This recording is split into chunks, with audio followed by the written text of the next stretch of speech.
evening. Welcome back to the Mr. Arsenal podcast for another match day watchalong, the first match day watchalong where I'm here as the host. As I think it's becoming, it could be back to a regular thing this season with the ballots and all that, but it is what it is. Oh dear.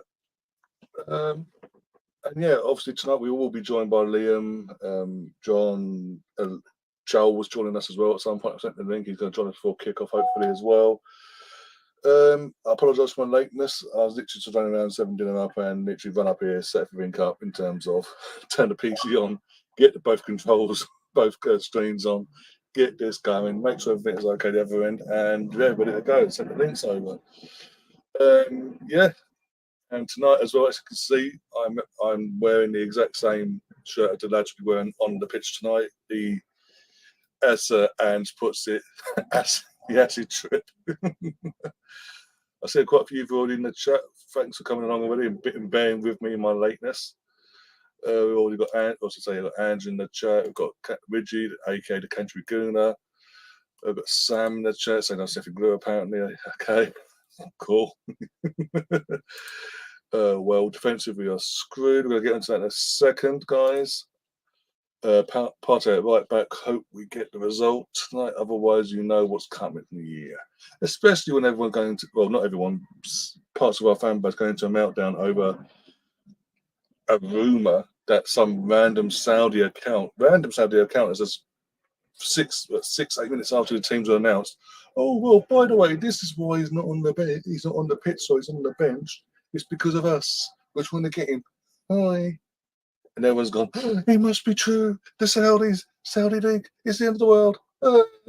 Even though David Ornstein and Fabrizio Romano have not, at this moment in time, as we speak, as we are live and speaking, have not confirmed or denied this. Mainly confirmed it. So, but there's not everyone. The usual suspects, Luca being one of them, having a meltdown as you'd expect. Thinking it must be true, it's in black and white, it must be true. Learning nothing from this one. Nothing, yes, again, some people, but it is what it is. And yes, I had to get that dig in there because he's an idiot. So, yeah.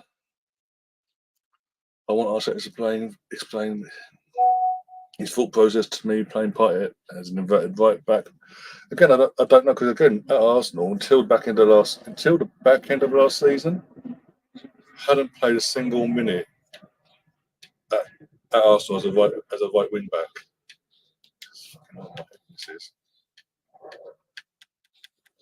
I'm just trying to put a fucking game on my monitor here.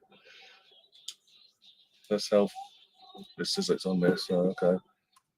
But turn that down because our microphone's apparently sensitive in the camera, but okay. It is what it is. But yeah, say Partey's never played until the back end of last season against Forest and Brighton, respectively. Hadn't played right back in an Arsenal shirt. And the last time before that he played right back was his early days at Atletico, before he was converted into a midfielder. You know, the midfielder we went and brought. But hey, it is what it is. Chris, I've got to say, Chris, you always have to ruin it, don't you, Chris? There's Joel in the chat. Wait for his there he is. There we go. I've been Joel in now. There he is. First time this season. How you doing? What do you think of the teams? I'm going to put it up on the screen now. Oh, it's bloody dreadful, isn't it? End of the world, especially with the rumours of Gabriel from one random account. Personally, I thought not that I think obviously it's the position I want to see him in, but Partey I thought did all right last outing, and actually when the space came, he really did well moving into midfield, and when he did, Rice just came back and covered. I thought they covered that quite well, to be honest. So yeah, he's put the best team out that he could put out. I think it's good to stick with Nketiah, personally. I think the stat was last season when he came on as substitute. I don't think did he not score as a sub last season? But when he started, he scored. I believe he did, yeah. So to me, you start the lad is. I thought he looked a lot better pre-season. I thought he did really well. I know that he didn't get a lot of chances, but he seems to have bulked up a little bit. He seems to be more physical on the ball, fighting for the ball. So yeah, I'm whatever the boss puts out, really, isn't it? I know you're the same, Ryan. Yeah, exactly. No, don't get me wrong. I'm a bit I'm a bit baffled considering we have again Gabriel's on the bench. Contrary to a report online, he isn't going anywhere. From what I've heard in a group chat that Mark's in as well, it's a knock that he picked up after the Community Shield, and it's just they're not going to rush him back. But one random account put Gabriel on the transfer window. Oh, that's it. He's at the end of the world. But Partey, I mean, again, I was just saying before you came on, literally the last time he played right back outside of before he came to Arsenal was at Atletico in his early days before he was converted. So he's got that history there. And last week he did do two. It's not alien to him. No, it was Forest. I know it was Forest last week. Sorry, but it's not alien to him, is it, Ryan? Do you know what I mean? It's not like he still dropped into midfield and supplied that support off the ball, so they had advice to go and progress further up the pitch. It concerned me more when we were sticking Xhaka in fullback because it was just a case of we needed to fill a space. But now, obviously, he's happier with Partey playing that role and doing what he's doing. I don't have any problems. I think when you look up top, I think it's great. He's giving Havertz the nod as well. For me, I think he's found some great space and he's got in some great positions as well. So, yeah, let's just see how it goes. Prediction-wise, it's a tough one, isn't it? I was watching another Arsenal channel. I do apologise. But hey, you traitor. I know you didn't put anything out. But it was they turned around and said, look, at the end of the day, we normally look at Wilfried Zaha in this situation. Yeah. We normally look at him and say, he's the danger man. This is the person we've got to keep an eye on. So now there's an opportunity for someone else to come forward and claim that spot, as it were. So let's see who takes that, and we can keep him out. Yeah, exactly. What's your prediction, Ryan? What's that? My prediction? I think we win. I think even with, because again, I also just want to say in terms of Gabriel as well. If there's any truth to that rumor that's got about 8 minutes past the hour, if there's any truth to that one account, that one rumor, he wouldn't be in the matchday squad. Arteta wants commitment. No worries. Arteta wants commitment. If you're not committed in the slightest, you're even thinking, contemplating the leaving, you ain't in the matchday squad. So people need to calm down on that. Sorry, a car alarm was going off, and I didn't know whether it was mine. No, I think we win this. On my monitor screen, my second one, teams on the tunnel waiting to come out. I'm going to go for 2-0. Yeah, 2-0 or 3-1. I think we win by 2-goal margin. Well, I was just speaking to Ender before I come on. We just did a quick live. He sends his regards as well, and he turned around. And he said, he said, I think it's one of those where actually a clean sheet would be ideal. I think that was steady Ramsdale as well, because now that David Raya has come in, I think he is going to push him. I think he is going to push him. We've seen like training videos and stuff like that, so he's up for it, isn't he? And I think we'll see the best out of Ramsdale because of this. Yeah. I think at the same time, it's great that, as I say, we've got cover in those positions. When a keeper hits the deck wrong, and you kind of think, "Oh no, how are we going to cope with this?" And then you see David Raya on the bench, you think, actually, that's okay. I really rate him as a keeper. So, yeah, let's see how this one goes. I better shoot. Exactly. As I see at half time. Yeah, sorry, I'm part time, half time, isn't I? Yeah, pretty much. It is what it is. You're sounding like your I'll take brother. any dose of you, Joel. Whatever we can get from you, we'll take from you. Oh, mate. Yeah, I think I've heard that quite a bit over the years. But I'll catch up with you soon. Yeah, no worries, mate. Catch you at half time. Take care, mate. Take care. 1 sec.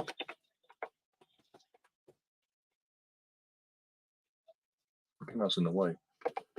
So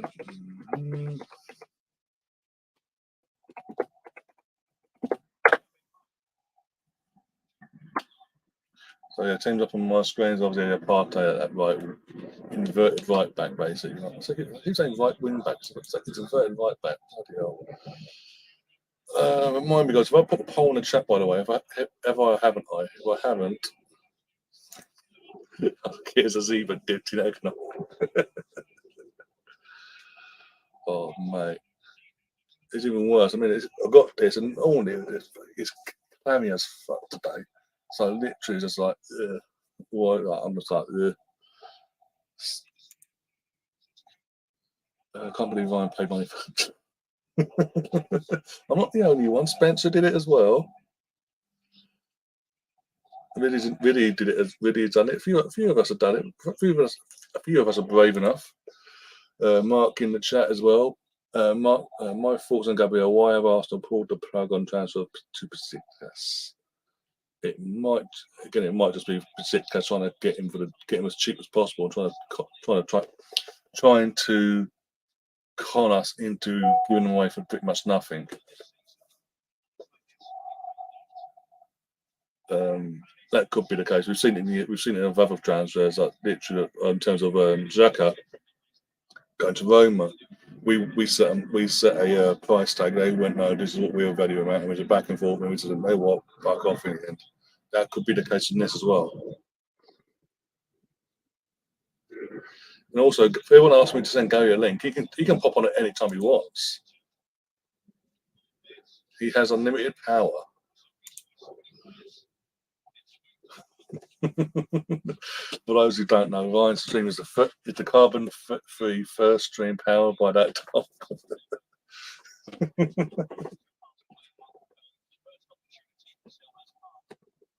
I've got minutes applause or something like that. 1 sec. Is anyone else having an issue with the audio? I can't check my summer phone's died.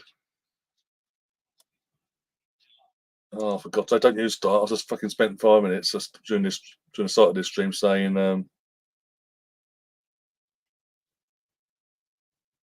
how I'm relaxed and basically until David Ornstein or Fabrizio say something to confirm this report, this random account, what this random account has said. Until that's confirmed to one of them or both of them, I'm not getting pulled into it. Basically, I'm having a meltdown just yet. I'll be on during the second half. No worries, no worries. If Russ wants to come on, I'll send him a link. I'll put the link in the chat. I'll make it even easier for myself and everyone else. 1 second. But it's only for us. No one else popping. No random people that's just watching, not entertaining the chat. I don't know. Or popping in the background. They ain't going to be brought in. Put it that way. Oh, dear, here we go. Come on, you guys. Come on, you ask. Arsenal. Arsenal getting underway as well. No messing about today. And enough about the cool. Scoreboard up.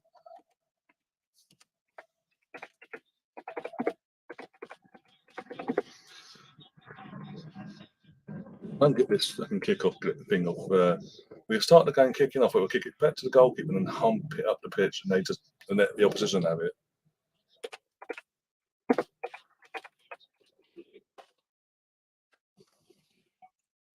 There we go. There's our scoreboard. Make sure everything's got correctly. Yep. No fucking about. I'm not popping in a bit. My dining public obviously need me. Yeah, well, the link's there, so. They haven't seen that.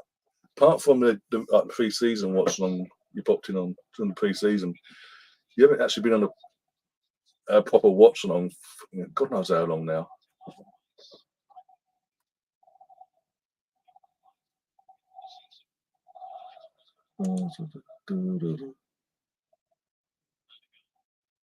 How is it that can, on the TV here? Again, I say TV is a monitor screen. On the actual on TV, this looks more yellow than it actually does from afar. Mental. Yeah, already Partey's dropping into that midfield on the ball. He's dropping into midfield already.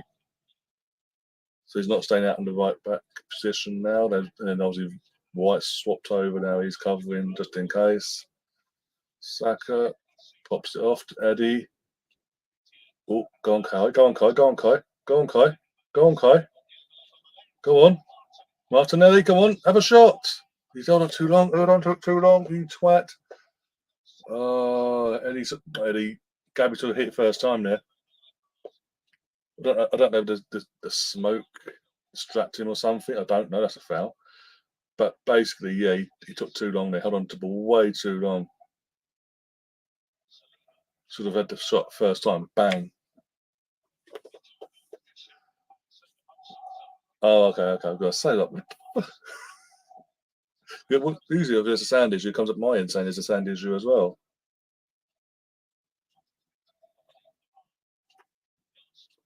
But I'll wait till Billy comes back at half time to answer his question though. Just about to answer, I realise after when the game kicks off, he comes out and goes, yeah, he basically does a Joel.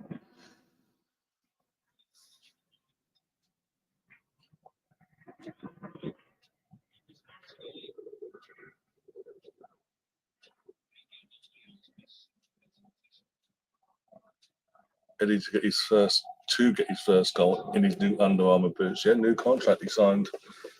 Boot contract, sorry, with Under Armour during the week, wasn't it? Officially, anyway. So yeah.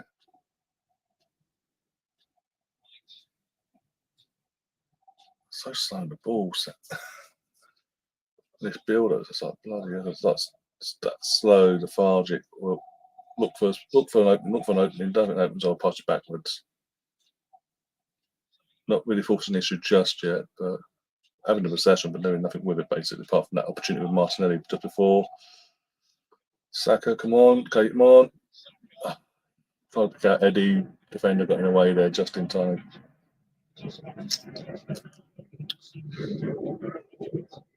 Also, Liam's messaged me by the way, and he's saying he's going to join us. He's going to join us as soon as he can. He's just putting Bobby to bed, and then obviously John just popped over, so he's going to set everything up at the bar and all that. And then when he can, he'll pop in as well.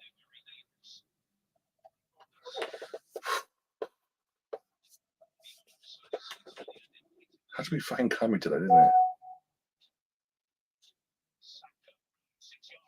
Aye, unlucky. I can't know. If we lose, we'd have been off that kit and wear the blue one, yeah? Well, thing is, I've got the blue one, the blue-green one, whatever they called it. It was technically green with the blue sleeves, but anyway, that one arrives from me. I ordered that one, like Liam, I ordered that one. But it seriously was on these bases, so that's either coming tomorrow or Wednesday, apparently.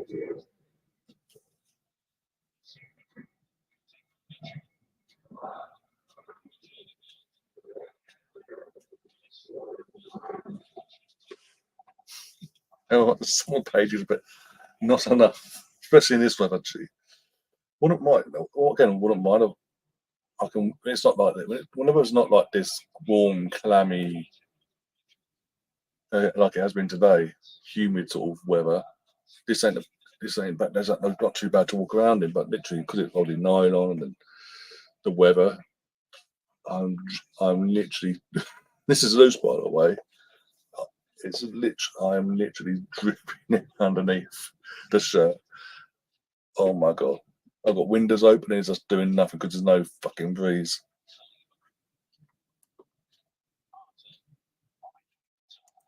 But if you'd like to, then you can always become a member, make it worthwhile. For 99p or £2.99 a month, you can always become a member,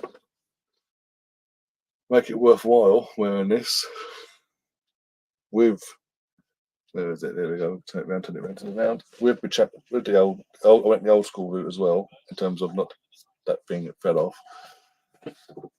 It's really And I'm wearing a fucking nylon t-shirt. Oh, the windows opening, there's no fucking breeze. So this is literally just disaster waiting to happen. So this will be going straight in the wash tomorrow morning. First wash load. First wash load tomorrow.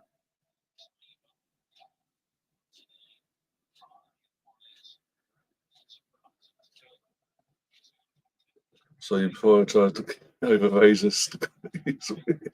No, that's true. And time to shave last couple of days, not. I've got the razors, I've got the blades and all that. Malarkey. That's hardly a foul, but okay. But yeah, because it's literally, I'll shave you watch. I'll shave this tomorrow, and by the time I come back live for the next watch along in terms of Saturday afternoon at 3 o'clock for the Fulham game, this will be pretty much coming back through again anyway. So it's just like, but I've got to. I do have to. Oh dear. Who have we got on the back? No one. Absolutely no one.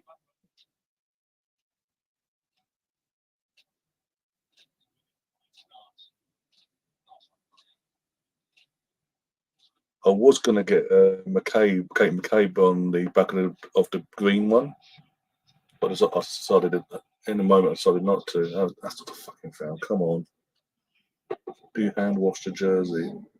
Normally no, but apparently there's been issues with some shirts this year. The home one and this one so far. The green one's only just come out, so I don't know yet.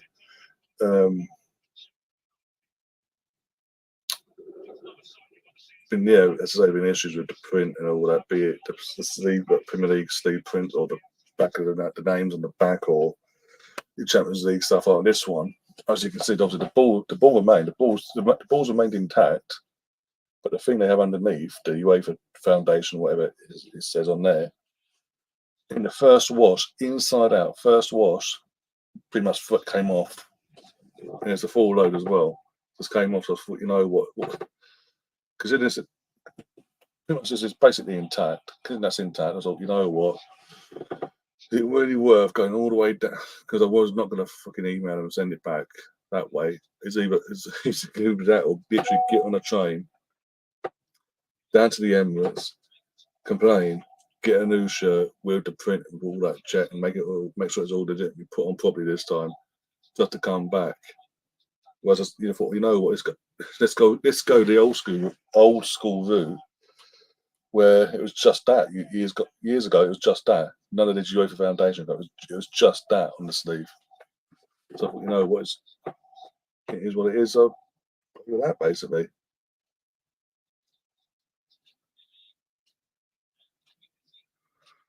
Oh really? I'm a bit at the moment in MF. Yeah, again, I don't like. Again, especially this time of year, I don't like growing it out. Like, I really don't. I don't make a habit of growing it. It just literally gets around this sort of length. Worst case, it gets to this sort of length, and I just go. Take about 15, 20 minutes because I've got to get the raised or cut up the raised and all that. But yeah, fucking hell, the game's that bad. 10 minutes in, I'm talking about fucking shaving and state of the shirts and all that. Jesus, my daughter's half Greek and I know all about that. I'm only joking. My nan calls me a Greek priest and I have my beard. Oh dear, I think you sent me a picture when you had a beard, like full facial hair. On oh, go on. Oh, for God's sake, Eddie. So scrappy. The final third was we've been so scrappy. I'm literally melting now. I'm literally sitting above a light and I am melting. If I turn the light off, it's basically dark now because it's getting dark outside. If I can't fucking speak English now. If I get a ring light, put that, it's going to be fucking directly at me then. You know. It looks like Roy Keane. Oh, God, give strength like that. No, I'm not having that. I'm just not having that. Oh dear.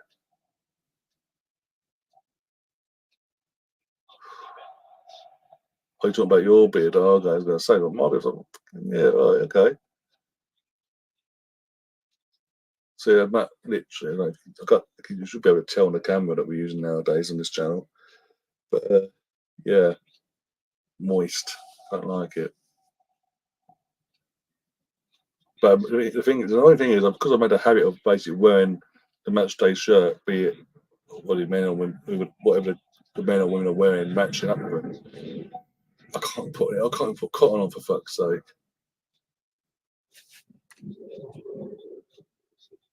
A cotton t-shirt on or something. Nope, it's just like no. Right, fuck off, go away. I swear to God. Let's redo that. I swear to God, and it says what I think it's going to say. I don't cry. A fucking puddle.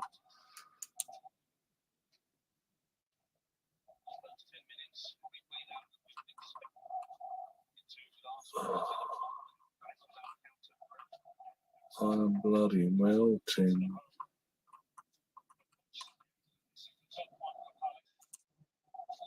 77% of the ball, and we ain't done nothing with it basically. I'm saying we're having a reception, but we're getting to the final third in his first 12 minutes, and we're just like, what do we do? We just stand still and players, and there's no and off the ball. Players again. My biggest point back into the last season was players off the ball just standing on the spot waiting for the ball to come to them, and it's just they're doing it now. It's really pissing me off. The one opportunity we did have where they didn't do that created a bit of anarchy in their defence. Martinelli missed the opportunity basically. Didn't take it first time, and yeah.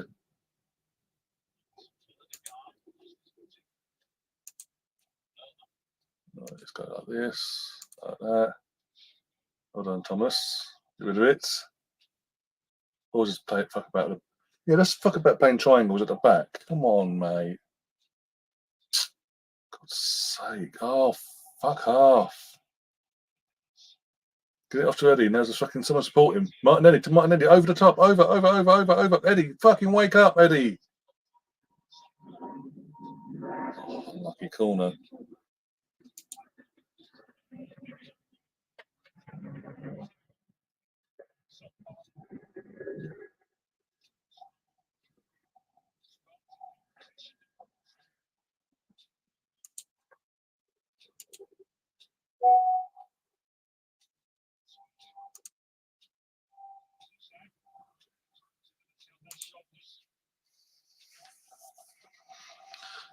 Arsenal need the Hungarian Kanu to come on. Hashtag 45.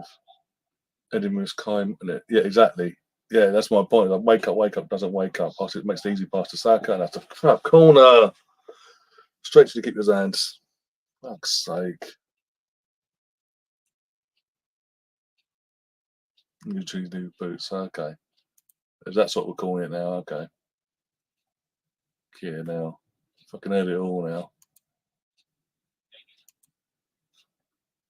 Is that going to be the new Russ thing as well? He needs time to adjust to his boots.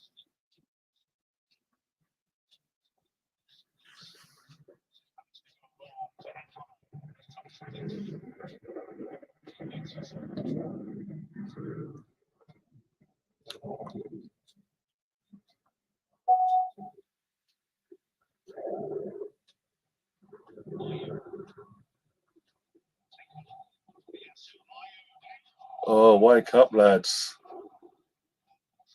We're not fully at it today so far. It's really this is really concerning. I've got to say, Martin. Oh, come on! Do not give a foul for that. This ref gives anything to them for fuck's sake. Literally breathing them. It's fucking.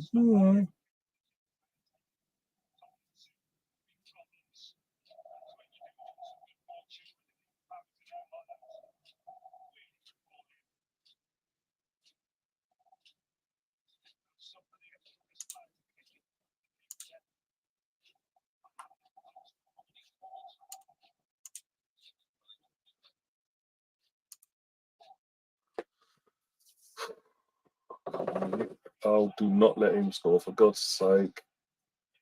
Take him out! What a go bits. There, like, dude. Canadians all there. Waiting for my contract tomorrow. Hoping. Okay, cool. Well done, Ramsdale. Why is he getting given that shot? I don't know, but okay. Get my boots on a bit. Come on, I think we need you because suddenly we're switched off and letting fucking Palace come at us now. I swear to God. Okay, Edward, you cheating, lying bastard. As a shot, and his shot hits off Ben White's area, so we say, his special place, so we say, and he claims a handball on that. He sees it where it's hit as well. He claims a handball. Mental. Yeah, we do, Mark. We do. Thought we could have had that. Not obviously he's not world class now, but potentially we could have had that Balogun. But his attitude has screwed him over, and it's technically screwed us over. Jesus is a good lad, but he's not world class. He's not a world class out on that striker that we need. That makes sense. And plus, it's another second time since he's arrived to us. He's been injured. Obviously, the first time was obviously at international for the World Cup. Got the knee injury. This time it's again because of that knee injury. Fucking fluid. He's got to fucking have 3 or 4 weeks off, whatever it is. So he might be back for Man United. He might not be. He's like, for fuck's sake. And Nemeth has just been Nemeth now.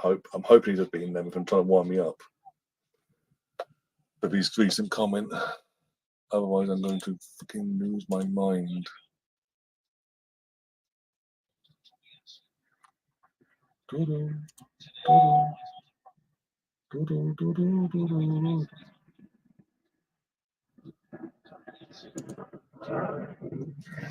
Fucking hell, what is it? Why are we freezing in the final third like this? Jesus Christ. Still 0-0. I thought it was due to you just being you. Fucking this final third. I don't know why. Last week we was all over in terms of the final third.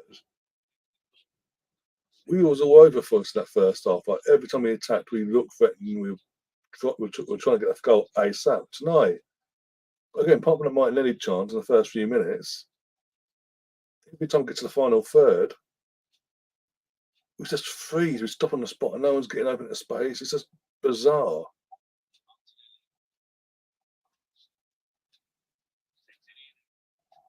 Poor corner.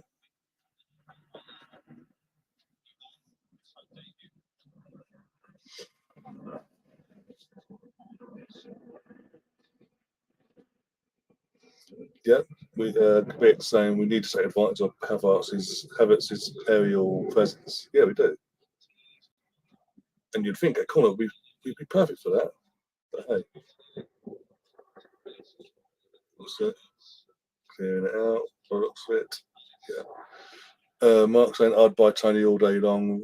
Better than Jesus and Eddie and Balogun for that matter. Yeah, I would personally. I don't know what the situation relationship wise is with Brentford, but personally, I'd be making contact with them now, getting the deal ready to go for January 1st, basically. So when he's available to play again, we can just get him in. He just comes over, boom, and off we go, basically. Personally, get him in. I wouldn't be against getting him in now, just because obviously he can train now. He can now, as of September, so as of next month, he can start training again with the team. So get him in now before the window closes in the next 10 days. Get a deal done for that, if it's allowed to be done, by the way. Get it done. Get him in training for the next few months. Obviously when the ban comes to an end in January, whenever it is, off we go, bang. And he doesn't need time to adjust because he's been training week in week out with his new teammates. So he won't need time to adjust to the new system. I'll take Tony all day long.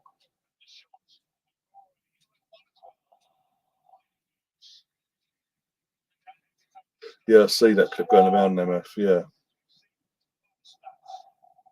We are so struggling in the final third, though. And again, when we get to that final third, no one's making the movement off the ball.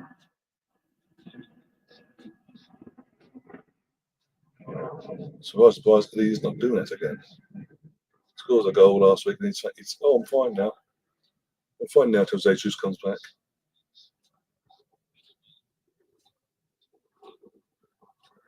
It really shouldn't be the case.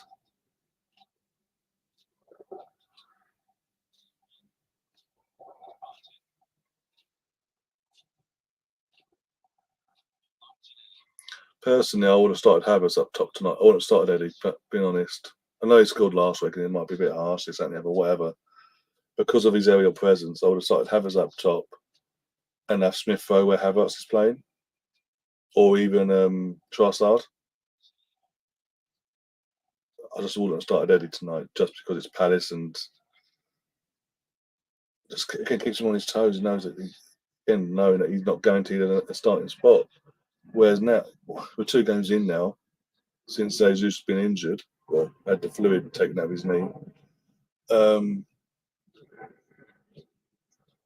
He now knows, to start tonight, he now knows he can do whatever. He's a guaranteed starter basically until Jesus is back.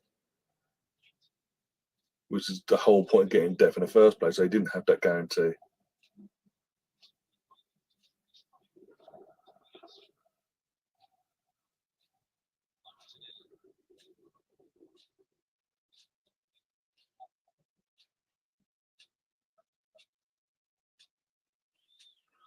Another thing, I would have given Balogun a chance and said to him, "Show us what you can do."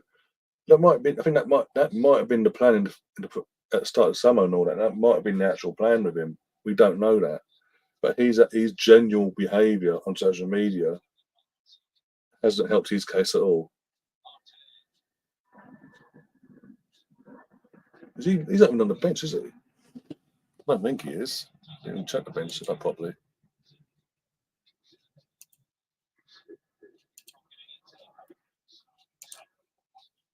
No, he's not even on and that backs up. Then I'm just looking at the bench now. That backs up what I've been saying about the Gabriel situation. If you're not committed, or if you've been swayed to move, you're thinking of going elsewhere. You're not on the bench, i.e., no Balogun. Gabriel is on the bench. So again, then that rumor, we don't read into it, please, until further notice, obviously.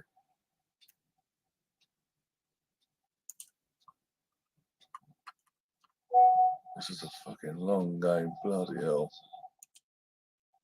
As soon as we get the goal, if we can get the first goal, we'll be fine in the grand course of things and all that. But it's just like until then, it's just like a bit stressing, isn't it? Especially with the last game of the weekend. And Tobias is going ball away. Should be like that. Fantastic.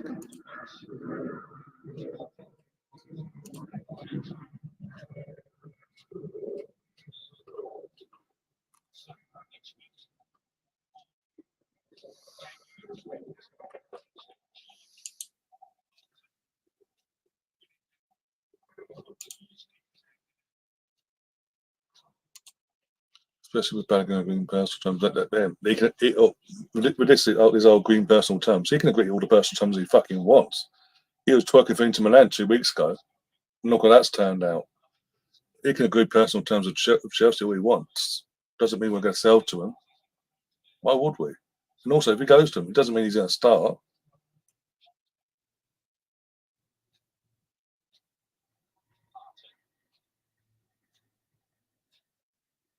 He's just an arrogant little kid that thinks that one good season means that he should be a starter for a club like Arsenal. I've already mentioned this. Craig, why didn't you come in earlier? Jesus Christ. I'm assuming you're Craig anyway. Why didn't you come in earlier? I mentioned this before. I spoke about it like 4 times and I'm getting bored of saying it now. But all I'm going to say is, if you go and look at the team sheet, it does back my argument up actually now. Balogun not committed, didn't get pretty much got a few minutes in pre-season, but as soon as he started being a twat on social media, we don't see him on the bench, right? So he's not. He's been working for Inter Milan and this and the other, as we know. He doesn't even get on the bench, right?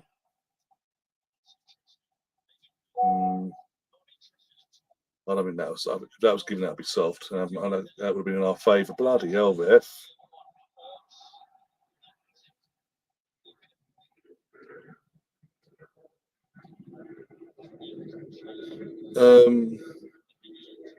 Yeah, so I was saying, but Balogun obviously not in the since he's been kicking off and all that and being a twat, he's not even on the bench, right? He's not so basically he's not showing he's committed. He's not on the bench. If these rumours were true from the Saudi president, if that was true, and Gabriel was swayed to go there, he wouldn't be on the bench tonight. I'm telling you now. You look at the bench, Balogun's not there. That proves my point. So people need to breathe, relax, and not get carried away. Is it Ryan's rant of the half hour? Yeah. What am I watching and have to sort it out? I'll have to sort it out, hopefully.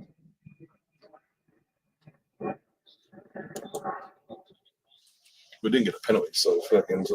I hope he does it to the fucking dark ass. In the instance of a rumoured transfer, yes. I'm old enough and wise enough to know not every transfer rumour is true, especially when it's not coming from particular sources. And as I say, until Gary or someone tells me whilst we're live or off air that David Ornstein and Fabrizio Romano are backing this rumour up, ball in. Oh, fuck's sake. You need to slag off anymore, so he'll score. We did that for the fucking oh crap. I'm not liking this. I was going to say, when I saw Mark's comment here, I'm feeling the worst. And I see that, and I saw WhatsApp comment come up. I'm thinking, oh, for fuck's sake. Off the post. Eddie. Ugh. I forgot. You've got to be, mate, you've got to be looking at the sky, seriously. If Arsenal do sell Gabriel this window for 2 weeks after the window, I find that mad. We won't. We're not that stupid. We're not that naive anymore. Go on, Eddie. Go on, Eddie. Off the post, of course. Eddie giving a casual warning. Stop with a casual warning. Just put a fucking ball in there. Fuck's sake. Yeah, that's actually sort of Mark's comment before Russ popped his comment in. Russ is commenting, another comment in the WhatsApp, one of the WhatsApp groups I'm in. I'm thinking, oh, for fuck's sake, they've got another squad, ain't they, the bastards? But nope, Eddie hit the post. That's what the fuck's sake was for. I'm not full of casual warnings, though. 9 days after the window, sorry. Yeah, we're not. Again, this ain't the Arsenal. People need to get this around their heads as well. In terms of transfer dealings, this ain't the Arsenal from 10 years ago, the latter stages of Wenger years, early the Emery year and all that. But this ain't that. We're not that anymore. We're not, especially one of our starters, one of our regular players. We're not going to go after pretty much using him all pre-season and this, that, and the other. Oh, you want to go now, do you? Okay, no worries. And not bringing no one in either.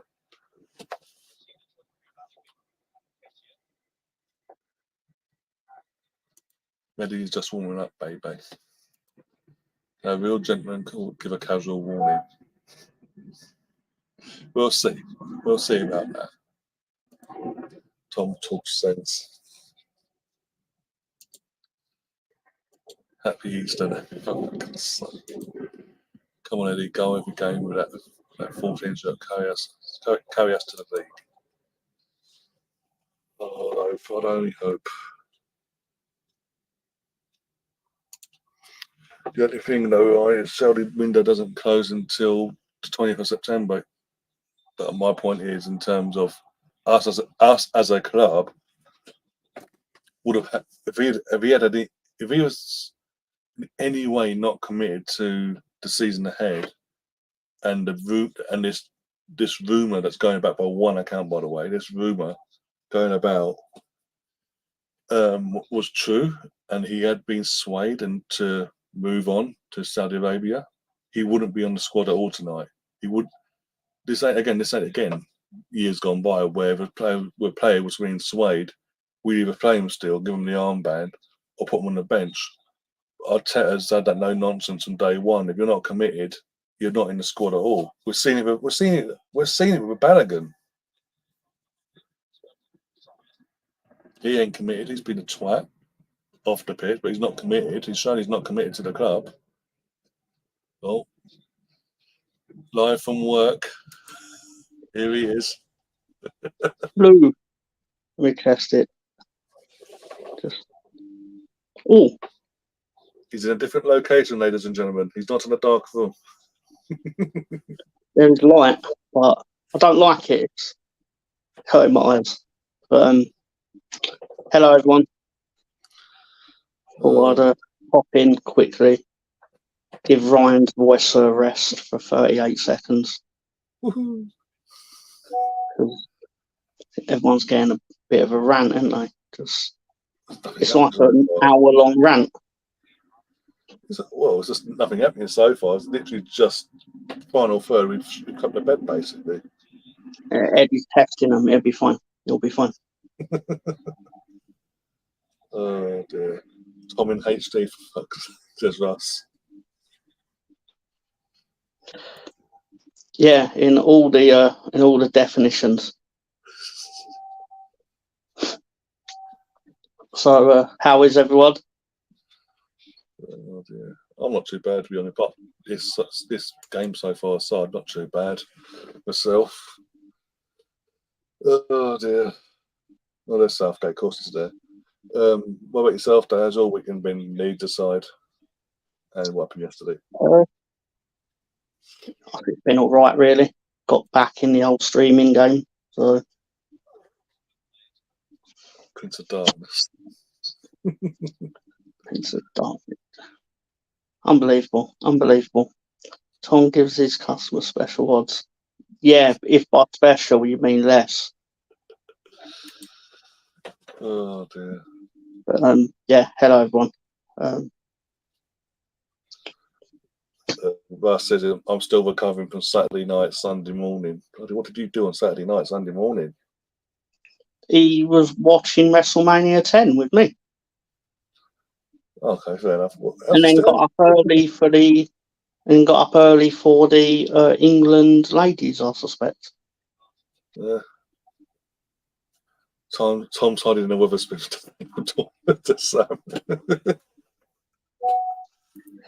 Oh dear. I considered it. To be fair, those are the best ones because you get all the room, don't you? Rather than a little cubicle. Yeah. Something happened. Well, Saliba made a tackle apparently in chat. Oh, good tackle from Saliba actually. Yeah. Oh, what do we expect from Saliba nowadays? Dogging was after WrestleMania, says Russ. Oh bloody hell! Because fucking Sam's in the chat talking about dogging in Reading. Oh my god. Of course he is. What else would he be talking about? The football. Don't even talk about the football. God. Not this football. Football's boring, but dogging in Reading or wherever it is. I'm sure dogging in Reading's fine. Just for everyone's polite. Eddie's getting a bit of slack now. Eddie or Nketiah, or you don't. Nah. He doesn't mean that. He'll wake up tomorrow morning and regret saying oh my god, how did he miss this? How did he miss that? Oh my god. Nah, the ball must have a bit of bump in the ground or something, a divot. Over the goalkeeper, but too much dinking it puts it over the bar. It must have been a gust of wind that carried it away. Even Gary's losing the plot with him now. Nah. So I'll definitely be on the road. No, not the road trip. I'll be on the trip tonight because obviously Eddie's going to need defending. Looks like it. Unless he scores a hat trick from here on in. Oh, dear, it's a long night, isn't it? Mr. Tom Security, is it? Says, Kind of. I mean, I'm obviously not very good at it, seeing as I'm sat on YouTube. But whilst working.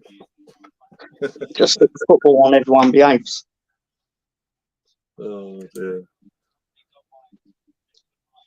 Morning for the Indigo Dog on top of the O2. Wow. I admire your enterprise in nature, Mr. Ward. No love at the moment. I don't think it'd work because you're like tethered to this rail that goes all across it. So you'd have to keep moving the hook. So no, I don't think it'd work. I mean, you'd have viewers. You certainly would once the news channels get wind of it. It's not really news that would anymore, is it? It'd be like you'd end up on all the clickbait sites, like on TikTok, I don't know, like Lad Bible and stuff like that. Yeah. I'd hate to end up on Lad Bible. It'd be the worst thing. For a start, there's nothing on there about Jesus, so like false advertising. Come look like a villain whose plan is about to be spoiled by. Don't! I'm holding my phone, so I can't do a full 24 reenactment. But I'll be like, tell me where the bomb is. Yeah, or damn it, Chloe.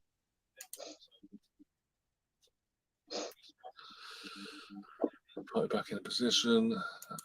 Tom, is that the room you slip into after watching X Hamster? It's certainly not, because that X Hamster was so 2008. X Videos is where the real G's go.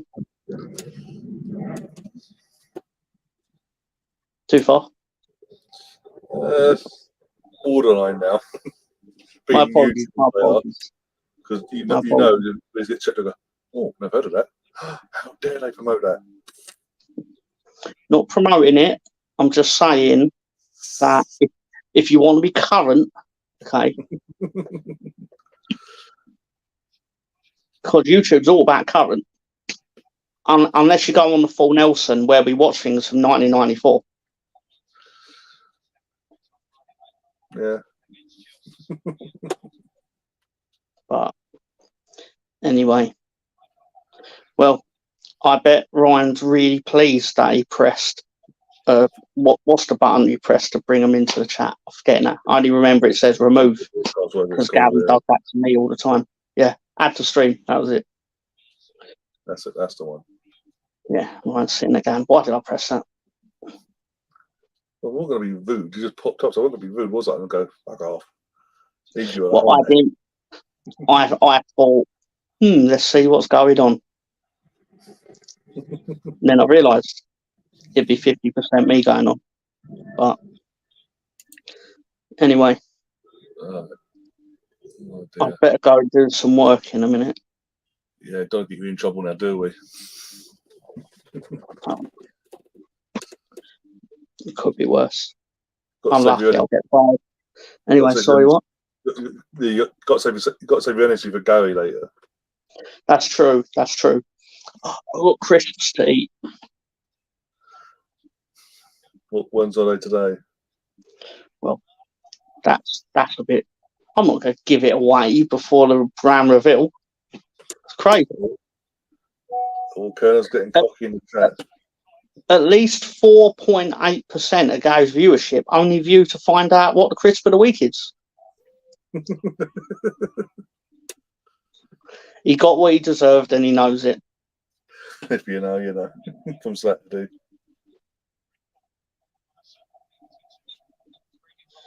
I waited 15 months to remember the. Come on now, Russell. Hang on, that's actually kind of cool, like a mystical effect, but it's not. it's just a pixelated camera. I would have. Oh, of course you would. Of course you would, then. Of course you would. I don't know why I come in here to get bullied by your chat. Oh, hang on, I do, because I fight back. They're all losers, except for Russ, who's probably got a semi-respectable job.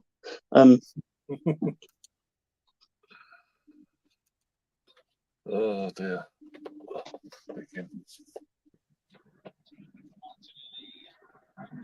I actually can't see the chat, but I just imagine now it's going to be, oh, he said what? I'm waiting for it now. And it's just my hands there waiting. Oh dear. I'd have got had a chance at score. Keeper pushed it over.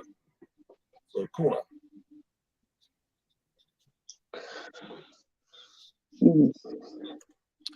Oh, finishing and playmaking is very underwhelming so far. Yeah, final third we've been poor in this first half. Martinelli missed now, for fuck's sake. Could someone put the ball in there? No, you'll win this. You'll grind it down. Eventually, Eddie's going to get one. I don't think we won't win. I want to have a relaxing sort of stream before I have to stress about Saturday 3 o'clock game against Fulham. Are you playing on Fulham? Yeah, Fulham at home.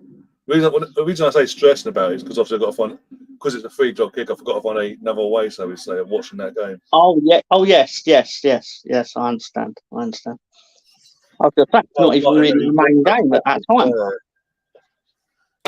What was that, sorry? You're not even the main event at 3 o'clock, are you? You're going head to head with Ipswich versus Leeds. Oh yes, same day as well. Yeah, that'd be interesting. It will if Leeds win. That'd be a nervous wreck. I'll be very happy. One of the two. Oh. Technology. Motion sensors. Oh, that's another one. Apparently, you're in Ridley's dungeon. Apparently, I didn't know I was in Liverpool. He's probably got a dungeon in Liverpool. Does Tom carry Pringles around with him? I considered buying some before I came on the stream, and I thought, nah. I ended up getting a boost instead. You get a compliment. Yeah, first compliment of the evening. The problem is that he also says that I talk sense when I've obviously said something that's mildly controversial. So I've learned to think the opposite of whatever he says. So, but thank you, Nemeth.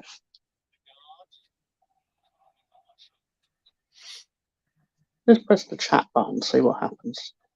Oh, the chat comes up. Oh, that's fascinating. I mean, it didn't, but Thomas travels with a personal bottle of hot sauce everywhere. Wow. I'd consider it at least. They got a happy birthday as well. Yeah, thank you, Colonel. Very kind. Very kind of you. Anyway, I better go. You know, I'll touch you there.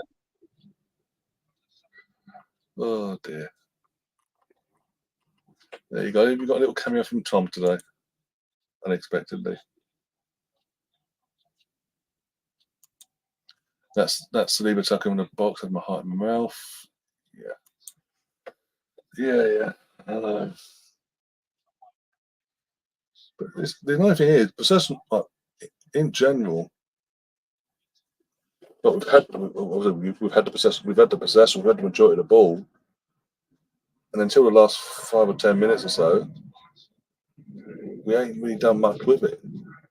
I mean, Gabriel Martinelli there, what the fuck was it? The ball comes over and he hits it in the volley, and he's it's more closer to fucking corner flag than it was the goal. Got 2 minutes injury time. Fucking of all the stoppages, you're giving us 2 minutes. Okay, cool.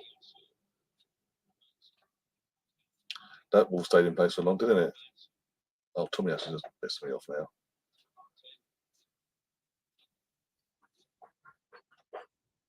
Free chicken arrived. Oh dear. Come on, lads, come on. I will say this as well. Obviously, whilst the game is what it is and all that, I will say I was kicking myself yesterday this evening, with the Chelsea West Ham game in the end. When it was obviously I watched the game, I was here watching the game and all that. And I think because I said obviously depending on my mood after the game, I might watch like the West Ham Chelsea game. But close you got to the game, I'm thinking obviously Chelsea are going to pump them basically. Like, it's going to be a 4-goal conclusion. They're going to get the points, aren't they? In fact, West Ham turned up and did a number on Chelsea in the end. I'm thinking, oh, for fuck's sake, they could have cheered me up, said us all up actually in the chat. But it is what it is. But Chelsea, no, it's nice to know he spent £1 billion and he's still shit. We spent £1 billion. We still need a striker. Says a lot about your transfer policy then. Well, that's what you just buy anyone for the sake of it, quite literally. Half time, says Ange. Okay, so it's 0-0. Okay. Well, not much really to say about that, really, in terms of overall. Apart from we've had the possession, we've created chances. Just not. But we've tested the goalkeeper a couple of times. I say Odegaard being the most recent, being pushed up, tipped over the bar there. Aside from that, I say on the idiot in the post before that as well, and then chipping the goalkeeper past the bar. There's very few opportunities. We should be at least 2 or 3-0 up in this game. If we took the 3 opportunities I just mentioned there, but it is 0-0 still. And I think Arteta needs to bring the changes. I think in terms of he needs to do something at half time tactically to get the team moving in that final third because we are struggling to get anything going. And there's Joel. How you doing, Joel? You got back quick. What do you make of that first half? The stream's running well. No. Bit unfortunate. I thought he did well to get the shot to hit the post, to be honest, from that angle. I thought he did really well. But the second attempt, if you're going to dink it, you've got to get it right. Yeah. I know it wasn't majorly over, but it's still a miss. So you still got to get on target, yeah. Yeah. But I think, possession-wise, I think we've done all right. But other than that, we need to up the game second half. And I don't think it's for lack of intensity or anything like that, because I think Martinelli, every time he gets the ball, you feel like he's going to do something. He's so quick, isn't he? Odegaard's playing really well. Rice has played really well when his contact lens stays in place. It's I saw that as well. We just need that, that extra bit in the final third, don't we? I think Tomiyasu's played really well. The tackle by Saliba was unbelievable. Yeah. If you were going to say to someone, this is how you do a last-ditch tackle, that's the one to watch, isn't it? But yeah, we just got to. I think keep plugging away. I think the goal will come. Whether it comes through Eddie, I don't know. But Saka's been great down the side, so let's see. Yeah. I mean, Martinelli also at the start of the game. Martinelli had a chance as well, but he took the touch, held on to it a bit too long, didn't get the shot off, and got a bit scrappy in that moment in time. But he kind of got caught, didn't he? By that time, the players were all there, and he kind of sometimes he gets himself into this tight space where he then can't do anything. He has to go back. But other than that, I don't think he can grumble too much, to be fair. We've just got to keep plugging away, I think. Yeah. Would you make any changes at half time or keep it as it is for the first 5-10 minutes? Normally, you'd go up to 60, wouldn't you? Yeah.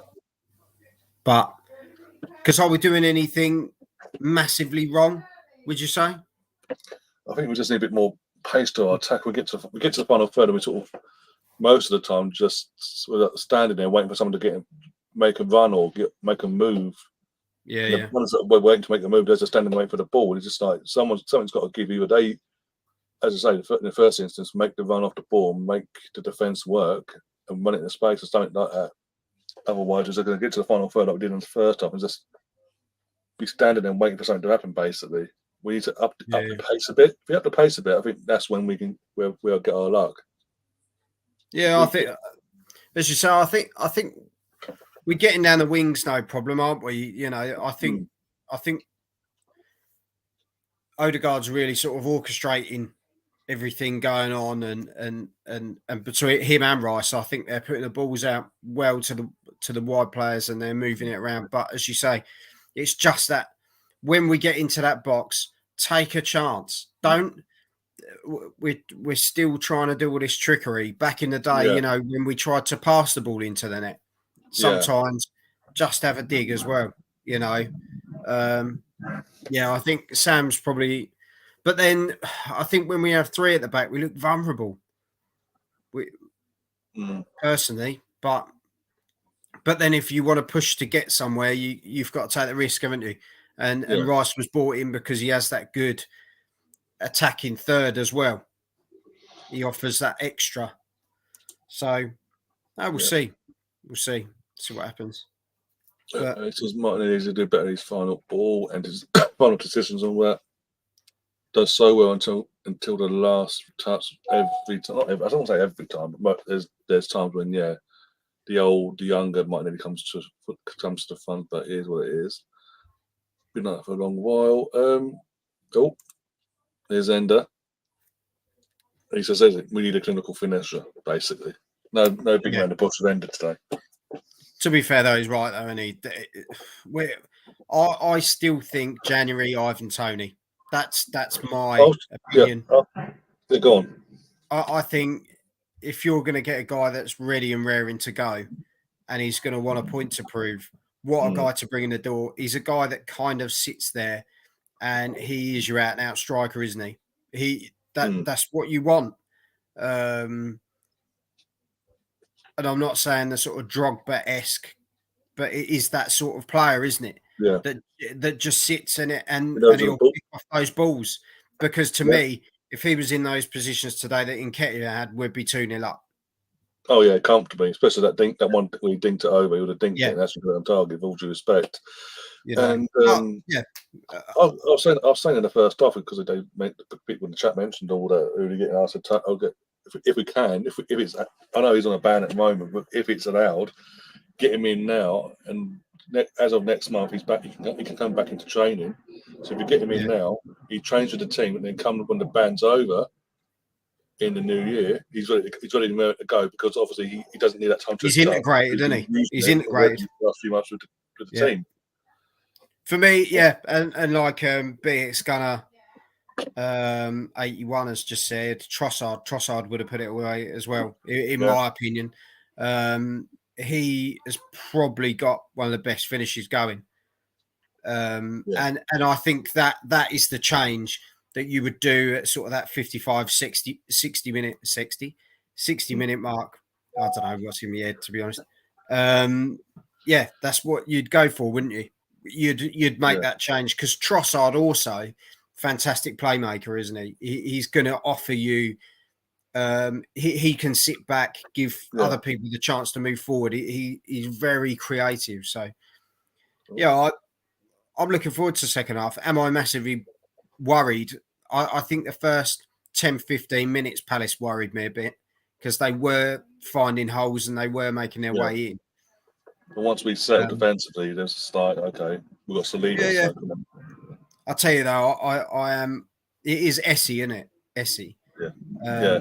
Eze, what a player! 10, What a player! Hey! There's only one mini bar. In the red as well. Don't get me started. You look like you're in the red light district. And I might as well be in a red light district when Eddie and Kate is finishing. Mate, we should be wondered where that sentence was going, Liam. I'm going to be honest. Mate, get me Trossard in, mate. I don't care who. That's what we were just saying, mate. I think Trossard in, mate. He puts that dink in. 100%. Of course he does, mate. I couldn't care if it's in Nketiah or Martinelli, whichever one at the moment. I think both of them. Right, to be fair, right, me and John, Eddie's had a good game. He's had a good game. It's just he hasn't put the ball in the back of the net. Yeah. I don't. Yeah, I don't think he's put a foot wrong as in position-wise. I think he's got himself in all the right places. I think he's shown more strength on the ball and that sort of thing. But when you're going to be that number 9, you've got to put it in the net. Yeah, you got to get that second one in, mate. I get the first one, mate. He's leaning back, he's falling back a bit. It's hard, isn't it? But that second one, mate. Oh, mate. Honestly, Declan Rice is fuming. And rightly so. Rightly so. Get me Trossard on, mate. If Trossard comes on in this game, mate, he'll win us the game. Liam, we need an invite to your bar, mate. Yeah, mate. Quick. Always open, mate. Always open. The arms is always open. Knowing you, yeah.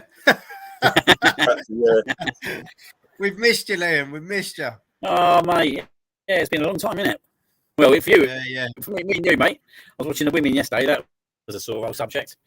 I've got tickets for Arsenal Liverpool ladies. Oh, have you? What's that? October the 1st. October 1st. Yeah. For the Emirates.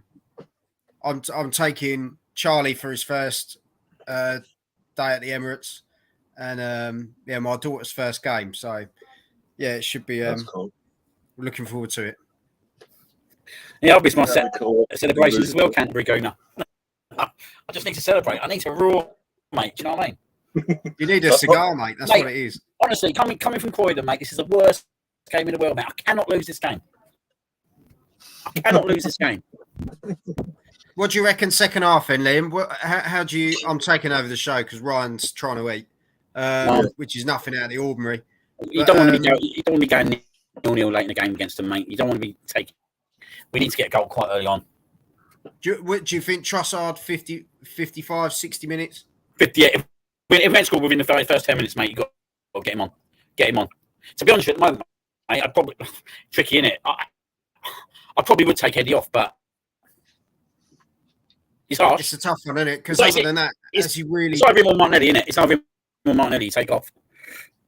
Yeah. I think Martinelli's been trying to make something happen, though. He's been trying to find that space, but he seems to be running into, as I say, a bit more trouble in this one. And mate, even if you bring Trossard on the left and he drifts in, and you get that other bit, that might be the way. But the issue with Martinelli was that for chance he got in the first 3 minutes. Like, it was like he just stood there. It was like he didn't expect the ball, and when he got it, he didn't know what to do, and he just needed to literally go for it. Yeah. Do you know what I mean? We were saying we need to start taking the chances again. The Arsenal of old that we used to see when we used to try and run the ball into the net, we used to get really frustrated about it. We're now starting to see that creep in sometimes. I think sometimes like we just got to have a dig as well. Odegaard's had some great positions across the edge of the box. Have a dig. He's not the best keeper in the world. Do you know what I mean? Even if he fumbles it, the lads are there to pick it up. I think that's where their strengths are. Your Saka and your Martinelli are so quick to get in there. That's where you get Warren and Nketiah, because he's a goal poacher. You just need to. I think we get one goal, we get two. At some point. That's how I look at it. We get one, we get two. Do you bring Vieira on, because if you're saying that, yeah, right? Don't get me wrong. I'm not totally with Vieira at the moment, but he's got to show something sooner or later. But Havertz, it's not really. Do you know what I mean? I'll give him another. Do you know what? I thought Vieira had a cracking pre-season though, and to be fair, he did a lot better than I thought he was going to do. Why not bring him on and have that more creative role instead of Havertz? I don't think Havertz has done anything wrong because he hasn't really. No. He hasn't put a foot wrong, and he's actually tried to do what he can. But yeah, I think I'm quite surprised. I'll be honest, I'm quite surprised today. I shouldn't be surprised with the selection, but I am a little bit surprised with the selection because this is a tough game in it, and we I don't know what's going on with Gabriel to start with. But that's for another time, innit? But apparently there's a knock. Apparently he picked up a knock off the Community Shield. Yeah, he's on the bench. Yeah, it'd be absolutely criminal. Same, not being horrible though. Like the same, like we got Kivior. We he was playing. What was it? Right back. He was playing centre back as well. You think these are the games where that lad would gain great experience, and at the same time, you've then got Partey to bring on if you needed to. If something happened with Rice or something around that. So, Trossard scores that second goal, mate. I just think, mate, in this game, yeah, right, it could be just one chance, and I just think Trossard's the man. Like he showed it through pre-season throughout. Like he must be pissed off, mate. He must be pissed off because he's scoring quite a lot of goals. Like he comes on the Charity Shield and makes a massive impact. You know what I mean? And then we don't really see him, and it's just like he was unbelievable, mate. Like up to that Fulham game, yeah, right, which was his best game, yeah, right. Well, he was player of pre-season, wasn't he? Trossard, incredible. Yeah, goal scorer as well. You think what else has the guy got to do? Like you say, Liam, what else has the guy got to do? He has a cracking pre-season. You put him in you bring him on the Community Shield. He scores to get us the penalties. What else has the guy got to prove? He was brought in to compete, and he's proved that he can compete and start. So like I say, 10, 15 minutes, you give him the nod and get him on. Yeah, he's got to come on, mate. Right, start the second half. Right, I better go. Yep. Liam, I'll see you at the end. See you in the end, guys. See you. Take care, mate. Take care. And then just me again. Yay. Oh dear. Right, get the sound back up whilst we wait for them to join us again. Right. On one here. No subword looks it, by the way, from Arsenal. Same 11. Because edit where he's on the pitch, put it that way. There's Gabby, there's Kai, there's Declan. Tim. Canterbury saying I would bring him on the hour mark. Tommy Aston not creative enough. It's hardly helped Martinelli. Zinchenko, by the way, for the question, Zinchenko is on the bench. But yeah, Sam did answer your question, but yeah, he's on the bench. He was back in training the last few days, but yeah, that's obviously fitness isn't where it needs to be. No fucking about now. Last second 45 minutes, we need to win this game to keep up with Man City. Sorry, after their win at the weekend. 2 games in, I'm saying that already. Jesus Christ. Where's our defender? And that would have been Partey and Benjamin. Partey got done too easy and then fucking, instead of covering him, Ben, he falls back into a centre back role and just doesn't, and lets the winger, the wing back, sorry, Mitchell there, run into space and cross it in there. To no one, but still crossed it in. Hashtag bring back Shabak. Jesus Christ, so ain't that. I mean, you need a striker, but ain't that desperate. Jesus. Next thing you'll be saying, bring back Hakan here. Our version of Hakan the Arsenal, the end of his career, Hakan if anyone gets him back on that one.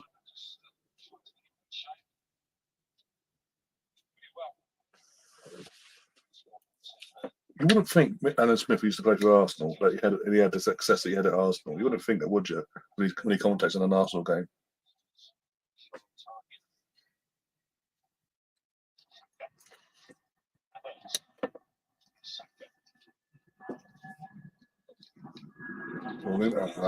Off. Okay.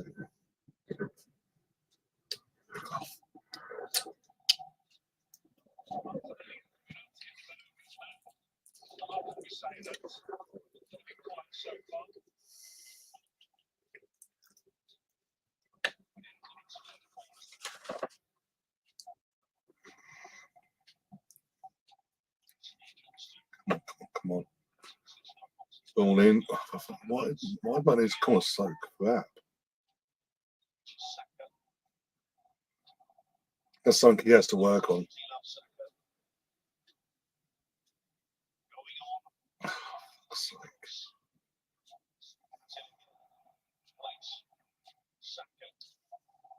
Go on. Expect them to keep it straight. Jesus Christ.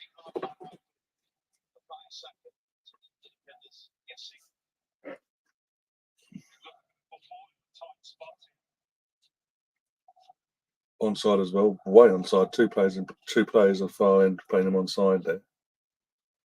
So that had about an Arsenal playing gone in. And making this point to do. So.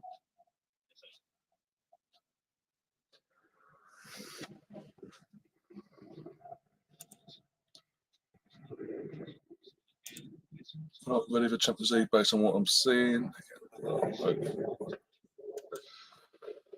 Again, we don't, in terms of that side of things, by the time that comes around, obviously we'll be back to full. In terms of squad, we're back to full fitness. We'll know our squad as well for the season until at least January. So hopefully by the time actually match day one comes along and all that, this won't be an issue. This performance-wise, it won't be an issue there.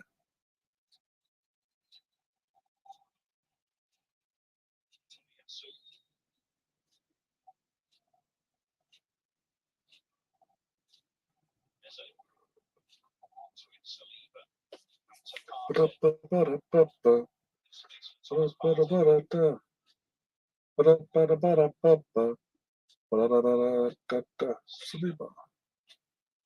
best messed it up there.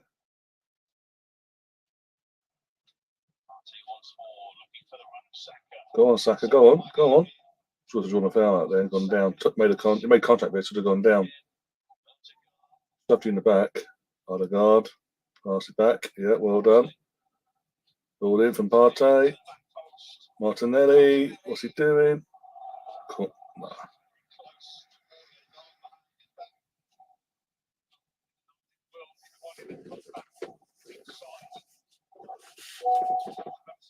Oh, penalty apparently. James in one of the group chats I'm in on WhatsApp shouts penalty. Penalty to us or to them? Hopefully to us, obviously. Please to be to us, for fuck's sake. Jesus Christ, don't say to them, for fuck's sake. I'll cry if we fucking broke away and given away a pen.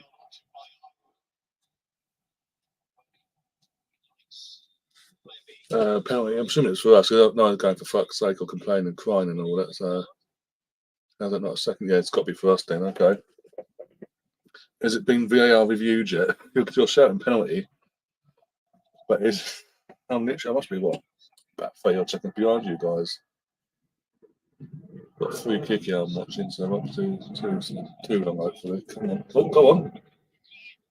That's a pen. Yeah, that's definitely a pen. Great. Actually, smart play from Arsenal there from the free kick. Passed it early. Eddie went to go and get it. Sam Johnson comes out and basically just takes Eddie out, basically. What a smart play from Martinelli there. That's a stone. There's no way he can get out of that. The ball's gone. He's just took the play, not the ball. The ball's long gone. Got to be a pen. Come on, Arsenal. Who takes it though? Saka or Odegaard? I'd still give it to Saka because technically the one he missed in pre-season was a friendly. In terms of the Man United one, I don't really count that. It's a friendly. And he scored one at Wembley as well since, so I'll keep Saka on the penalty duties personally till further notice.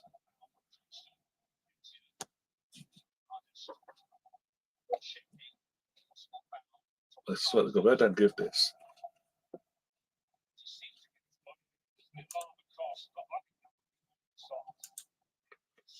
Who's taking it? All right, come on. If Odegaard's taking it, means Saka's been taken off him, which I don't get because they missed that West Ham one. Again, I don't count the Man United one in pre-season. I don't count. All right, come on, guys. Please don't give. By the way, guys, don't give away who took it. I'm about to see it now. Come on, no fucking about now. Is it Saka taking it? He's holding the ball on my screen. Oh no, Odegaard's taking it. Okay. Saka had the ball.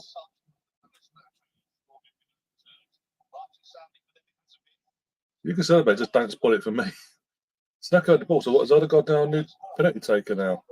Is he taking responsibility? And what that penalty miss in pre-season against United? What done it for Saka now?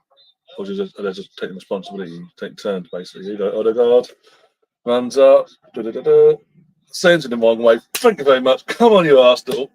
My captain. Come on. 1-0 to the Arsenal. My captain. Fantastic penalty. Come on. He could have took it more, as Adam Smith says, cool as you like. He could have took it, been more casual if he wanted to. But the Arsenal fans as well, in that end. What a pen. Johnson makes it easy diving order before the penalty as he's about to kick the ball. Thank you very much. Boom. Gives him the eyes quickly. Boom. Thank you very much. 1-0 to the Arsenal. My captain gets off the old marker for the season. My king captain. Come on. Stick that in pipe and fucking smoke it, the gunner. Dick. No. Oh, I can't think. Is it that one?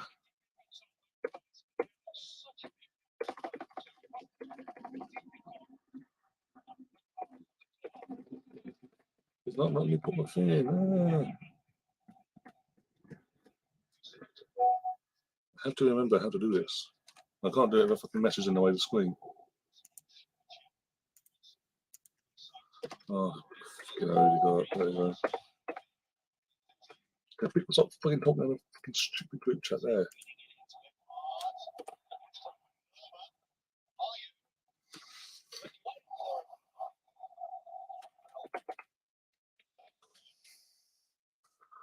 Uh, 52, I say it was, wasn't it?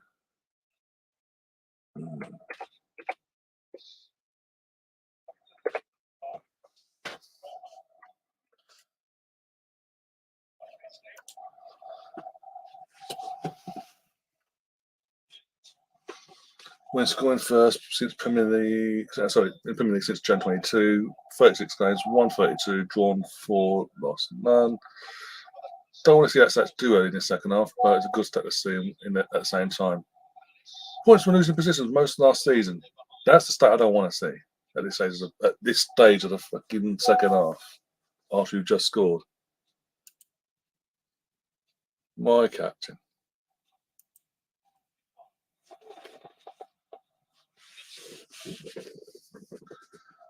You just can't allow them to get a foot in the game again and have chances themselves.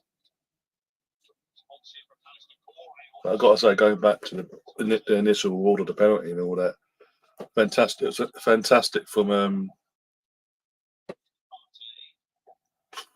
Martinelli time. Fucking brain went there. Fantastic game. Literally, just like smart play. Like, boom, there you go. Eddie, boom. Thank you very much. Odegaard, thank you. Clearly taken. 1-0. Technically, Eddie gets. If you've got Eddie in your FPL, by the way, you get an assist for that, by the way, because he won the penalty.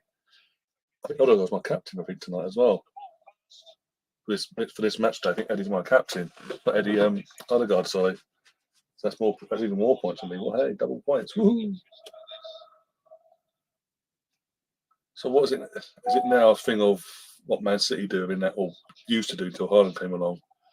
Just rotate, change the penalty taker. So he's like taking the pressure off from doing that first choice. He's like rotate now, potentially. I don't know. I hope they haven't taken it off him and given it to Odegaard because of the situation of the Man United pen in pre-season. That'd be ridiculous. As though the free kick on the D, way over. And as Tom very enthusiastically puts in the chat, a lot of Eddie emojis. Oh dear. You got enough. I actually need to change them up actually. In terms of emojis, I need to update the player emojis for this season, don't I? Because the Eddie emoji in Saka with the last season's kit on. I've said it out loud.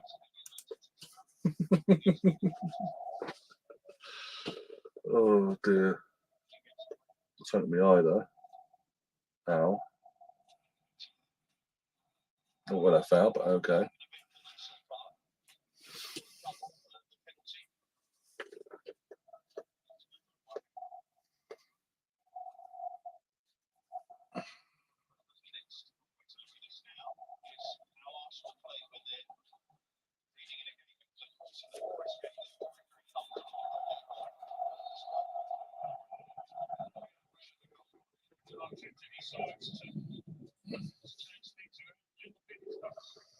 From Alan Partridge in the States. Oh, God. Sorry, reading that comment properly. Southgate. There we go, I'll be on the screen. Southgate taking valuable insights from Alan Pardew in the stands. Jesus Christ.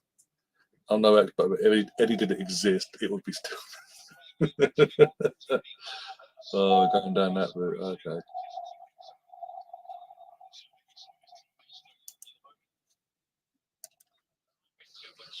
Oh, dear.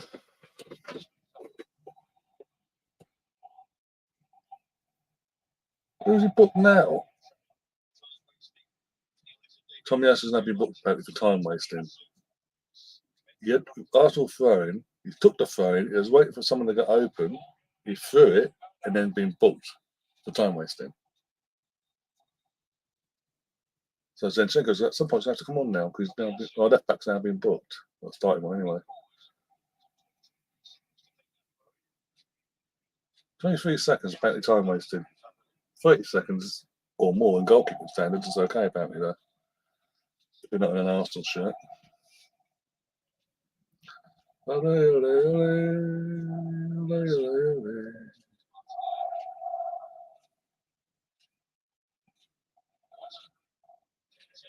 You'd get better insights from Alan Partridge in my opinion. Oh God. I live through Eddie like a fat lady lives at an Alabama beauty pageant. Jesus Christ. Back to eating my shepherd's pie, a warm shepherd's pie now. The reason I started eating it at half time because I knew obviously when I came up with the top, obviously risking it being cold, the worst thing to eat stone cold is shepherd's pie, the mash and all that. So I'm eating it while it's somewhat still warm basically.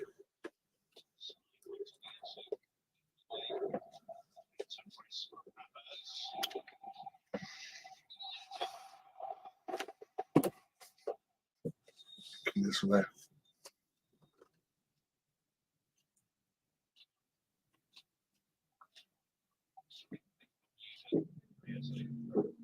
Oh, yeah.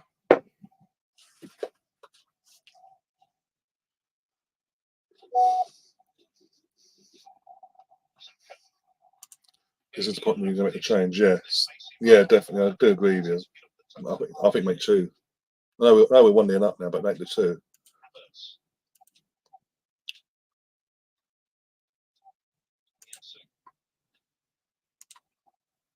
Why is group chat? Right. Right, I'm going to put this on mute because it's doing my in this group chat.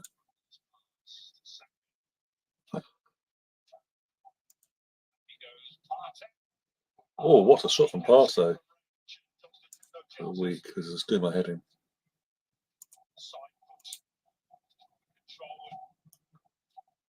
Cool.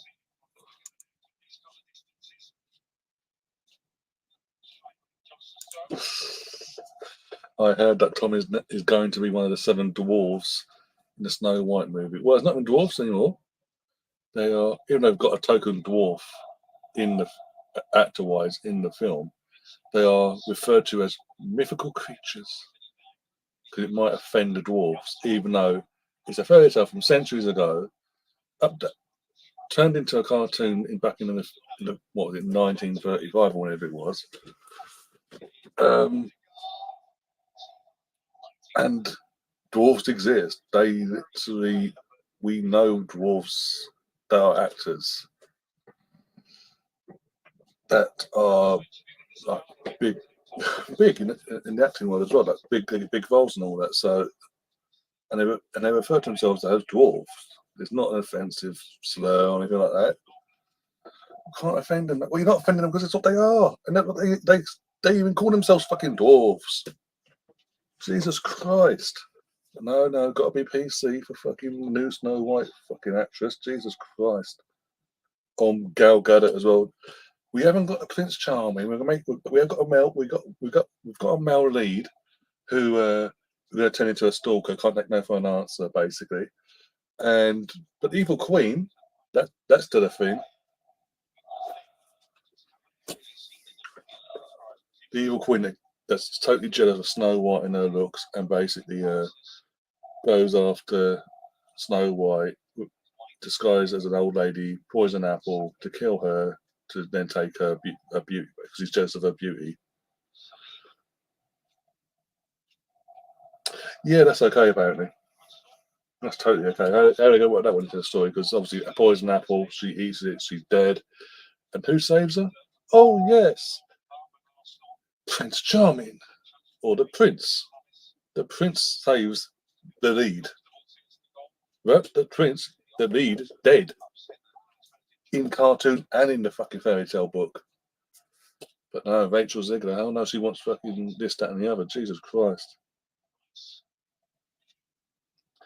It's not 1937 anymore. Women don't need. Well, if they're fucking eating the poison apple and dying, they do. Clearly. It's not basically, if you think about it, it's not even going to be it's not going to be Snow White.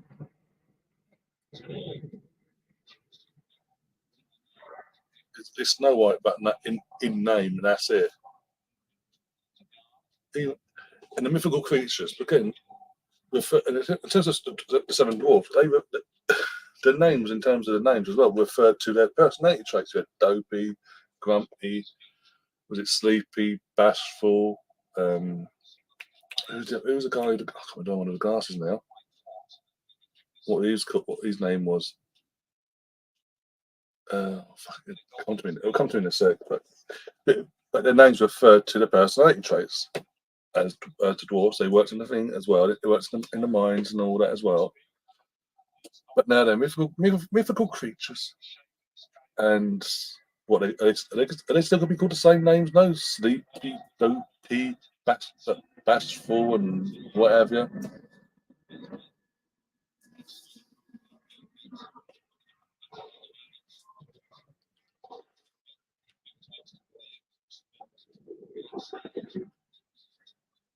That'll be the next thing that comes up for this film as this film gets fucking released. By the way, we changed the names of the mythical creatures. They're no longer sleepy, bashful, fucking grumpy, you name it. Oh, Havertz just wide there. Jesus Christ. Snow woke, yeah, quite literally. What a shot from Havertz, though. That was, how close was that, actually? No replay it.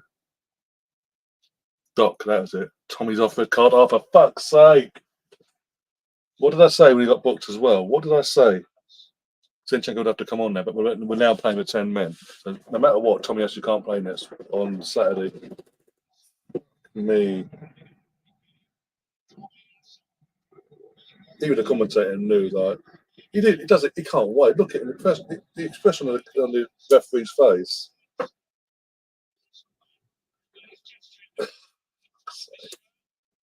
This is a joke. Totally against us. New rules and they're still against us. How many times have we seen a player in the first 2 weeks of this season get booked, do that, and nothing be done? Nothing be done in terms of a booking, like a second bookable offence. We've done it. Bookable offence, off you go. That's some fucking bullshit. Yeah. But Tom, my point is, we're 2 weeks into the season, from Premier League wise. Already, I've seen players get booked in a game, do exactly that, if not worse, within 5 minutes later. And it's just, it'll be a free kick, but nothing else. Yeah, Tommy Asu does it within 5 minutes of being booked for time wasting. He's been sent off.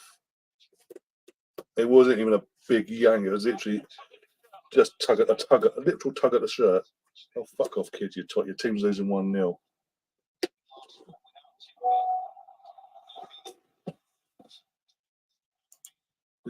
Look who the ref is. Exactly.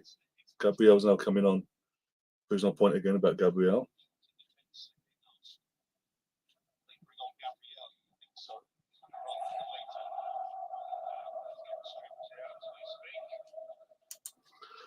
And AU should be off. Yeah, exactly. That's my point. Again, that goes back to backs up my point about fucking, again, new rules, but still fucking over Arsenal, finding ways to fuck us over still. It's a fucking joke. No, but it's just inconsistency, Ryan. It's just poor refs being poor refs. Imagine only the majority of the games when it comes to live TV, they're fucking poor against us, and they don't hide it. I guarantee, from here on in, a Palace player will be booked, and then 5 minutes later do the exact same thing Tommy's done. What? Can't send him off. He's not wearing an Arsenal shirt.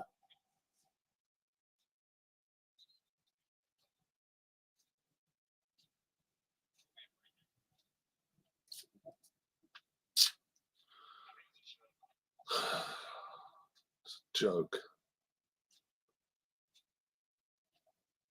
We'll take Martinelli off as well.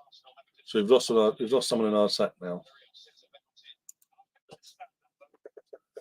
To make sure we don't leak anything at the back.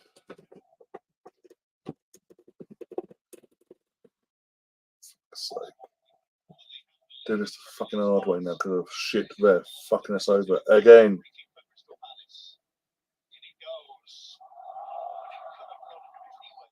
If he'd fucking scored then, I'd have gone mental. Martinelli not happy being taken off. I don't blame him. If it weren't for him, we wouldn't have got the penalty. Because obviously it was his ball that went to Eddie that got us the penalty, so it weren't for him. Poor referee, and he's been sacrificed. And it is poor refereeing.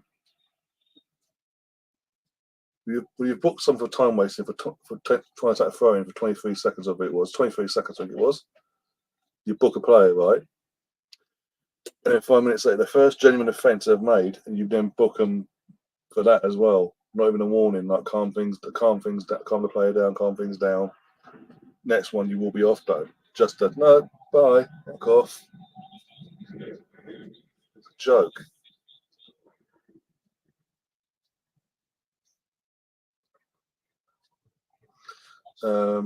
Exactly. The Arsenal missed. Ayo should have got second year early. Exactly.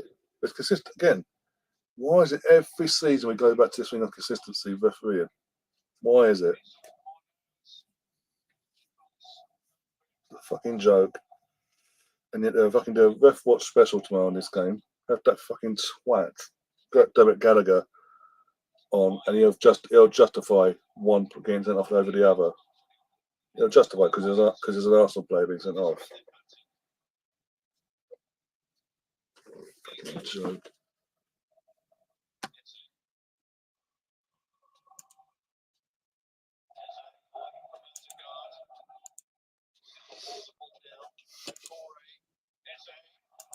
Fuck off.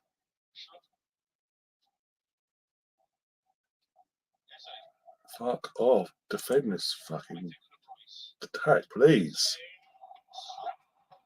Oh, fuck off. Get up. Partey, shut up. You're going to get yourself sent off. I'm going to book it as it is.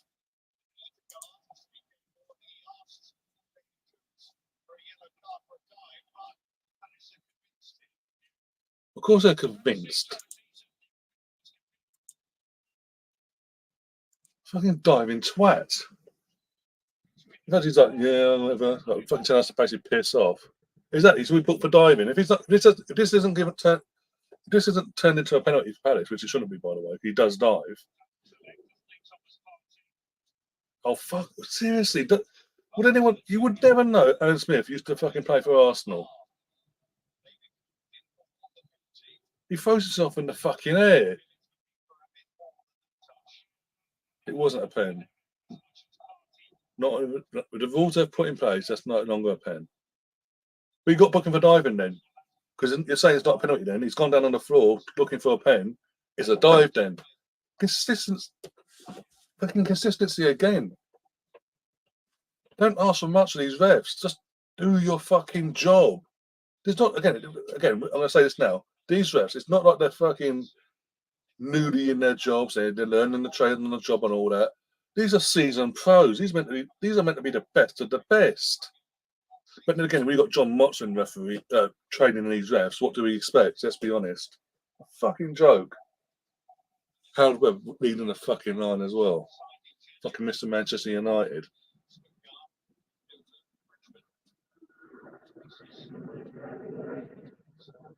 Spineless officiating. Yeah. This ref already, he's made his point. He's making a point of having a. Refs have got an agenda. I'm going to say it now, and I know Sam probably in the chat, he's probably losing his mind. I'm saying, but the refs have got an agenda against certain clubs. Because how is it Tommy Asu gets sent off for that situation, but obviously A's still on the pitch. Eze hasn't been booked for diving. Make sense of it. Explain it to me, because it can't. Again, you can't just put it down to it's just the human error side of things. It's the same fucking refs every week, every year. This is match day 2, and I'm already like this.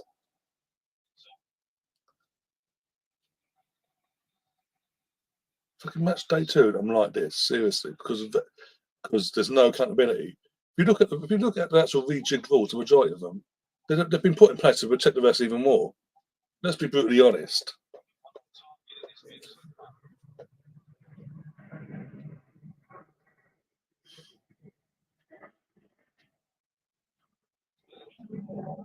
Now just literally, now since Tommy's gone off and obviously the substitutions have been made with Martinelli for Gabby, we're putting every man behind the ball now, stepping 10 yards off the ball and letting Palace come at us now. Suppose he dive on the floor there. Oh well, that's right, he's not in the penalty box, so he would have died, would he? Go on, Eddie, just run down the pitch. Foul. Well, the commentator's a bit surprised there, but it was a fucking foul. But he's not booked now. Lerma just coming all over him, throwing him to the floor. That's not a booking, though. Tommy actually slight tugs at a shirt. Booking, off you go. But hey, no agenda. No bias, is there? Refs haven't got a problem with Arsenal and Arsenal players, have they?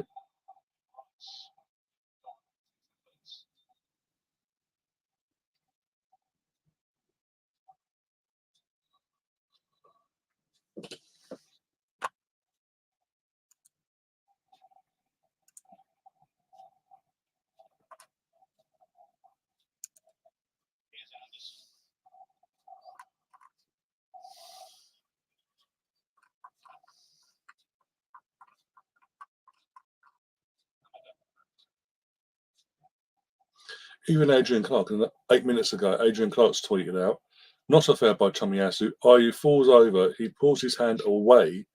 No pull on the shirt, poor call.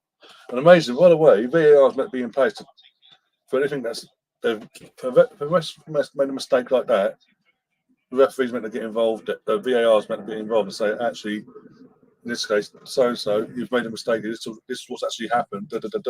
You need to reverse your decision. Sorry. There's no need. There was no call for that, was there? Notice that the VAR didn't get involved there either. Fuck's sake.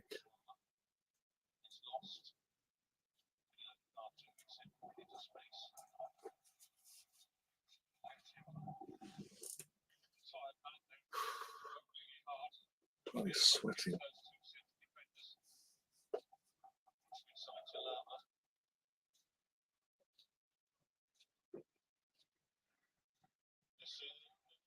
Fuck off.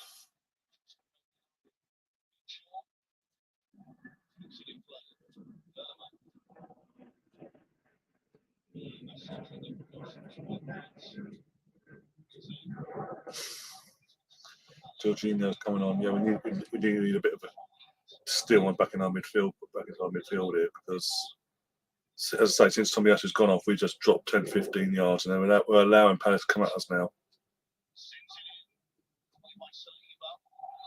That's not a booking, though. Boot to his chest, not a booking. Oh, because he's already been booked, hasn't he? Probably.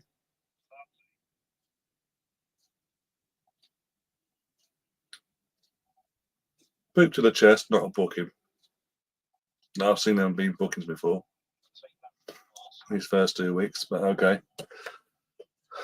Fucking joke. See what it's turned into, that's what Watchalong's turned into now.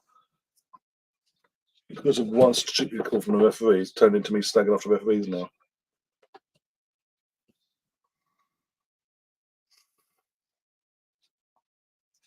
And then he's going off, so we're taking off more attacking threat now. So basically what we're doing now is sending the message with what?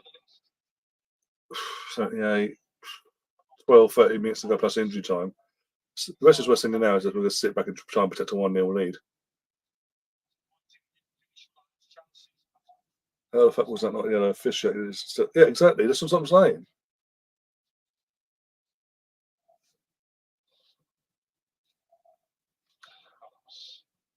The worst that will happen, the worst thing that can happen to a ref now is they get a week off. They get told they're not working for a week, like we saw the Man United game last week. The referee and officials and all that got told, you've got this week, match day 2 off. Basically, we're not picking you. That's the worst thing that happens to them. No matter what, basically a slap in the wrist. Don't do it again, over and over again. The thing is, the time will come when there's going to be a weekend, if not this season, in the season going for the season in the future, where pretty much every ref and their match day officials on the same match day in multiple games are going to have constant mess up, fuck ups, whatever, to the point where it's so bad, but they won't, because there's so many of them, they won't be able to punish them because they won't have anyone to bring through for the following match day. So that punishment then goes done and void, basically. And again, I'm sorry, you would not know Alan Smith used to play for Arsenal. When he commentates on an Arsenal game, majority of the time you would not know whatsoever that he used to play for Arsenal, the success he had at Arsenal. You wouldn't know it. He's so pro against Arsenal. He's commentating. It's unbelievable. But if it's Leicester City, he'll sing, no matter what, he'll sing their praises to the hill. But Alan, Leicester got relegated to League One. Oh, it's still a fantastic little club, though. Playing some fantastic football. On another day, it wouldn't have happened.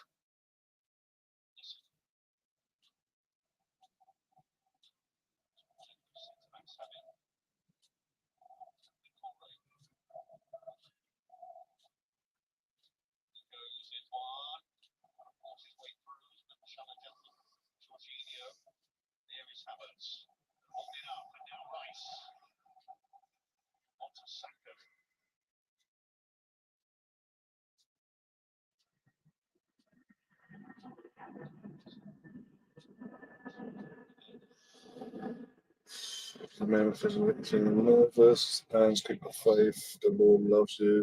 The only 3 Ryan, Darren, Ben. Only 3 Ryan, Darren, Ben, Wright, Ian, Keogh. The rest are. Also, you make a 4th for that one. Perry Groves as well. Perry Groves is up there as well. He's one of the. He can make 4th, actually. Perry Groves, don't forget Perry. Apart from that, all the others, you would not know they play for Arsenal at any point. The amount of times they just love to slack off Arsenal, basically. So I said, they won the league. How do you feel as the next Arsenal legend? Ugh. It generally comes across like it's just the worst thing in the world for him as the next player of the club. That has success, by the way, at that club.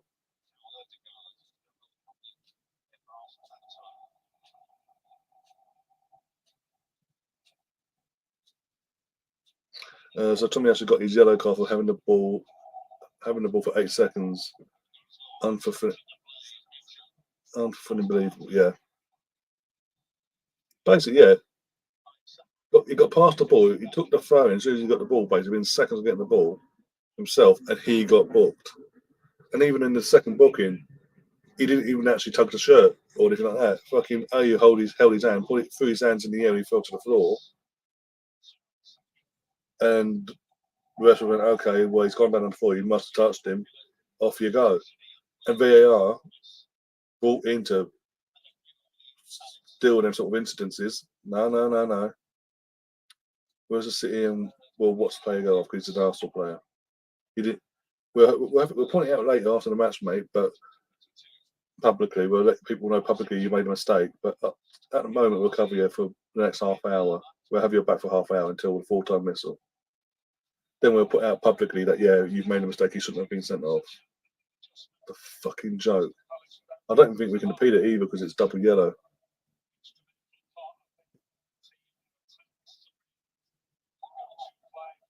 And then Smith has to come across unbiased. There's unbiased, mate, and there's taking the piss. I mean, when you watch him commentate or do an interview before a Leicester game, for example, you know he has that Leicester connection basically in his career. You would know.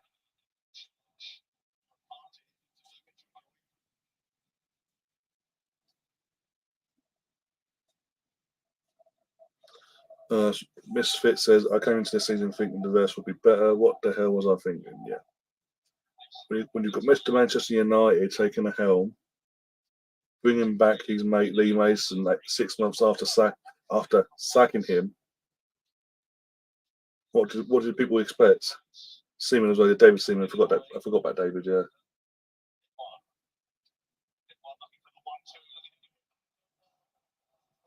Fuck off.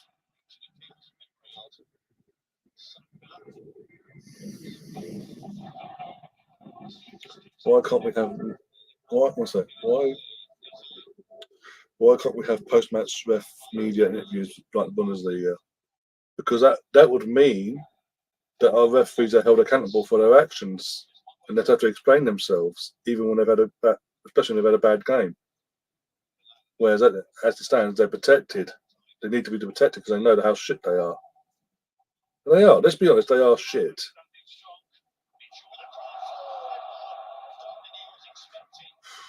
You can't appeal double yellow, can?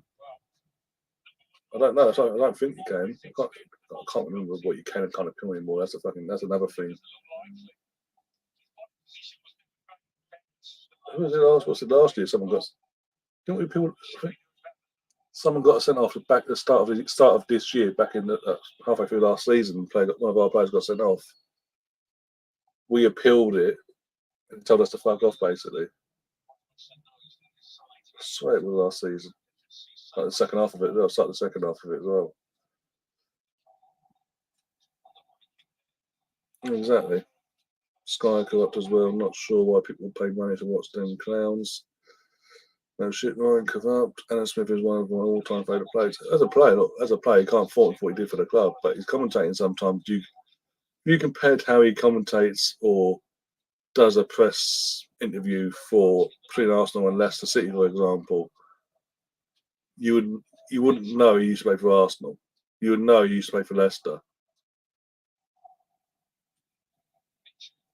With the success he had at the club, part of the 18, having to go scoring a goal and getting the assist for the winning goal in that 89 season, scoring the winning goal in our most recent European success, in 94, winning the league in 91 as well, winning the FA Cup, League Cup, double. You wouldn't think about how he conducts himself when it comes to Arsenal.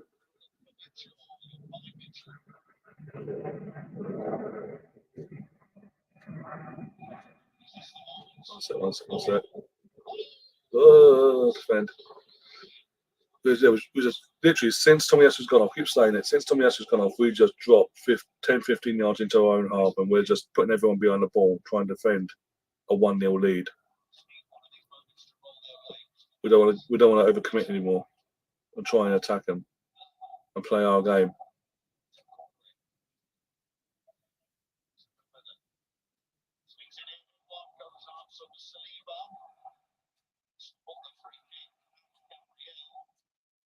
Smacked in the head, but that's okay apparently.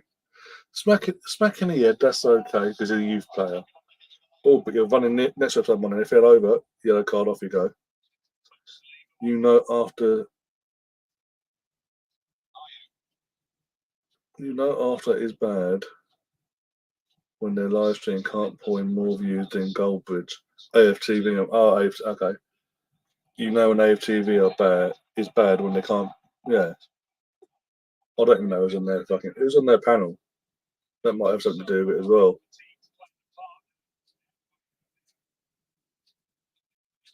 Zenny and Kiwa are coming on finally. We're going fucking defensive FC now. Basically, all our subs are Defence FC. Saka's going off for one of the subs for Kiwa.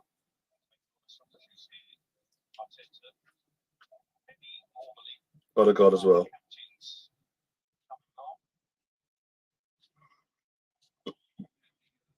Yeah, so I'm assuming you're referring to the foul on Saka. I don't know.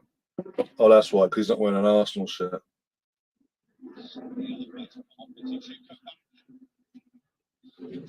How long they're flying? We're at the 88th minute on my screen, going to the 89th. Probably see 20 minutes added on now. God, don't. I fucking cry. You watch it, it'll be fucking ridiculous as well. We like enough time to allow players to get an equaliser. Like, there is 15 minutes injury time added on. Minimum of 15 minutes added on. You guarantee it just to take the piss.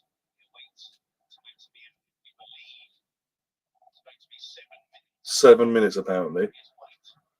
What Sky is saying. They believe it's going to be 7 minutes added on. Jesus Christ. 7 minutes, yep. Where did them 7 minutes come from, by the way?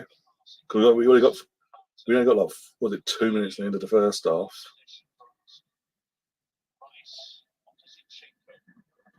Well, 7. It's just Greeny just confirmed in the chat 7. Now point is to play another 90 game. Can we still play Man U and Man City next? Yeah. That's what I'm saying. Where did them 7 come from?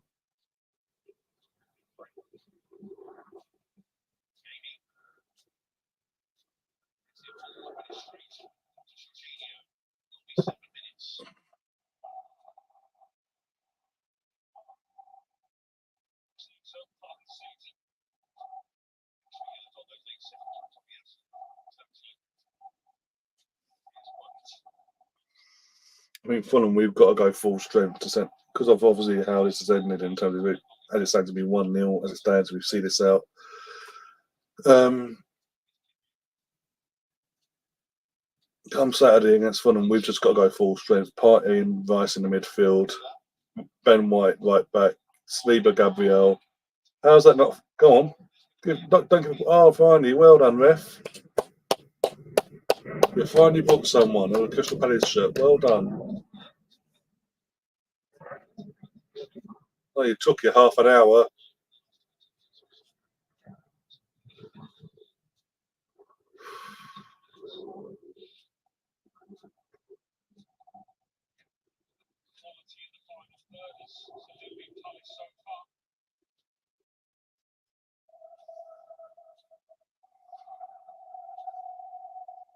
Also, Deb, if you can't call for anything to be unbiased when you've got Gary Neville and Danny Carragher, the most, and obviously put previously Graham Souness and all that never hid their bias whatsoever.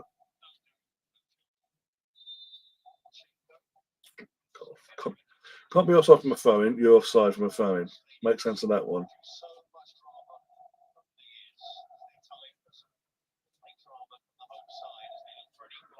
I'll answer your question. I'll answer your question at full time then, if that's okay. Just in case, I don't want to jinx anything.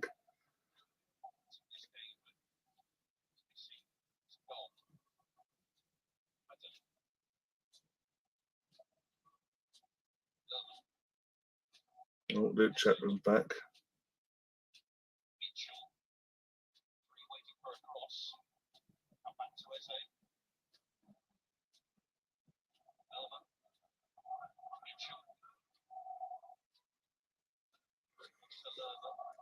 Dear God.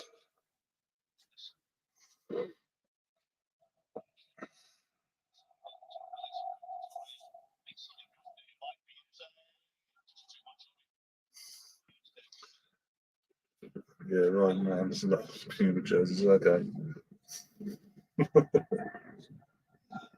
Oh dear. With this weather, I feel like I'm fucking wearing one. What a breeze! Oh, what is a fucking breeze? Yeah, I'm not asking for much. Oh, fuck off! What a foul! Oh, he's booked him for that. Of course, yeah, you're booking for that. But being booted in the chest, that's okay. And it gets booted in the chest, no problem. You kicked the ball away. Fucking joke.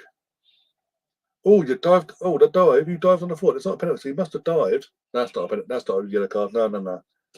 You're kicking the ball away. How dare? Not booting it. Just passing it away from where you are on the spot. That's not okay. That's not okay. That's a yellow. Sorry. How dare you?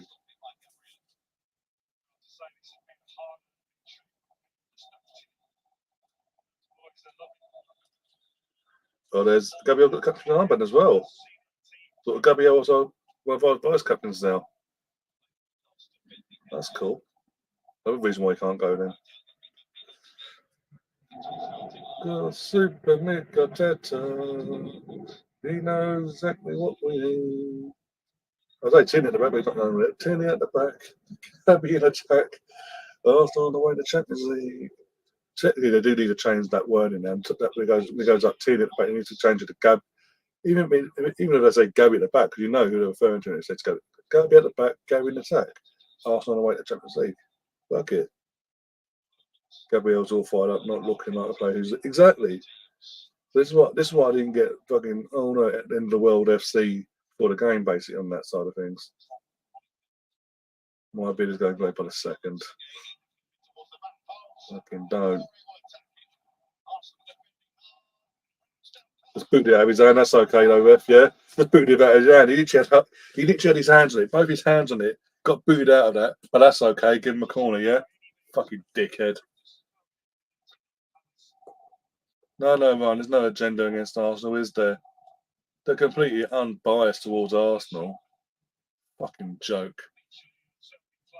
Literally had his hands. He literally had his hands on the ball. And fucking Edward fucking booted it out. Literally booted it out of his hand. And it was like, that's okay.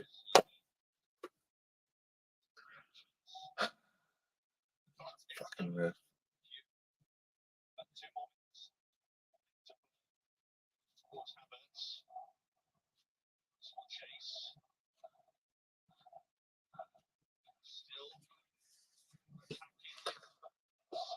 If we hadn't had Tommy Asu sent off, we'd have walked it. This wouldn't be 1-0. This would be 2-3. I'm telling you. Fuck off. Zinni at the back. There you go. Zinni at the back. Nobody in attack. In this instance, yeah. Also on the way to Champions League. Oh, it does seem that we are going to have to change the lyrics slightly on that one with the Tierney situation.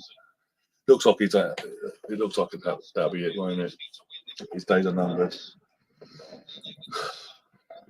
Shame. It is what it is. That'll do. Well done, Ramsdale. Well done, Ramsdale. Yeah, to kiss that ball. Fucking shag the ball. I don't care. Just piss him off a little bit more. Piss off the ref. Tempt him. Go on. Oh. I booted it too late. He can't book me. Ramsdale had the ball longer than Tommy and Havertz. No card. Exactly. Consistency, though, guys. Consistency. He knows what he's doing. He's got no agenda. Come on. 1-0 to the Arsenal. The famous 1-0. 3 points in the bag. 6 points out of 6. We move on to Fulham now. Referee tried to screw us over tonight. Massey tried to screw us over tonight in the last half hour, which wasn't enough. Tamiyasu with second bookable offence, even though he didn't foul him or anything. We did nothing to show any signs of fatigue or shitting ourselves. We just went, okay, all right, you want to try and fuck us over? Let's just park the bus. We'll relax. They can come at us because they ain't getting past us. We literally ended with more defenders on the pitch than fucking attackers. Oh, well, Joel's gone. He was back being Joel back. We're back being Joel in there. It's a shit show, but 3 points drained. 3 points drained. The main reason it was a shit show in the end is because of the referee, the officiating. That making the call that he did and Tomiyasu is what done us. All right. You kicked me out. I just heard we can sit back and relax. and Yes, part I of the was, bus. I was, I was just saying that basically the ref sending us Tomiyasu was like, it's like, we just went, okay, then you want to fuck us over, try and fuck us over, okay. Unlike years gone by, we're not going to overcommit. We're going to sit back, park the bus, and they can come at us instead. Do you know what? It was a mature. Well, to be fair, Performance. shouldn't have been a red card anyway. Let's be No, it perfectly wasn't. honest. Well, you can see that. And You can see the that. thing that made me laugh was Havertz pulled the shirt blatantly and got nothing. Yeah. Um, Eze dived, got nothing. yeah. See, I thought if there was a free kick given the other way, that he had to get a yellow. I thought that was the rule. Yeah, that's what they say. That was a rule, but maybe that was so last season. I don't know. Who knows? Well. But yeah, 3 points in the bag. That's what we can take. Clean sheet. I thought, do you know what? When we did go down to 10, I thought it was a mature performance. I know there's people that aren't massive fans of Eddie Nketiah, but what I will say... Who says we can't win ugly? What I will say is, I know Nketiah didn't score today. I know that, but the free kicks he won after the red card, he got them at perfect times when we really needed to slow that, sort of bring the game back to us. Like when there was one right on the edge of the box, he just got himself in front of that player just to go down at the right time and to get the ball back. I thought he played really well in that respect. He didn't. Also, he won the penalty. He won the penalty. Yeah, he hadn't come off, did he? He was knackered, wasn't he? He was knackered. Let's be honest. Well, we just needed we needed something up there who's going to hold the ball up, didn't we? In the end.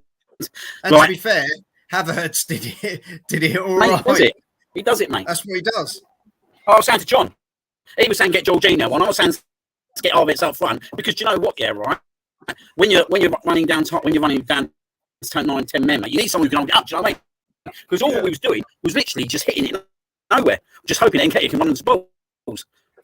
Yeah, mate, that's a big. Fair job done. That's a massive 3 points. You can't be telling me Gabriel's leaving. You can't tell me Gabriel's leaving, mate. The geezer fucking loves it. You had the armband on as well. You know, he's a fucking winner, mate. He's a fucking winner, mate. And I'll tell you, that little rat, that little rat, David Coote, he can get on my. I'm going to say, he can get on my fucking porridge list. Sorry, right? He can get on my porridge list, mate. The geezer's a wimp. The geezer's an absolute wimp. Absolute dreadful, mate. How can he send him off, but not send you off? Yeah. Well, like I was saying just before you came on, Liam, Havertz pulled the shirt blatantly down by the corner flag, and he got nothing. And Tomiyasu didn't even pull the shirt. He didn't even do it. He literally nudged him. Ayew had gone past and then took the dive. But 8 seconds. The thing that ball in his hand. Most is he didn't even get a yellow card for a dive. And I thought if you dived, it went the other way, you get carded. It's simple.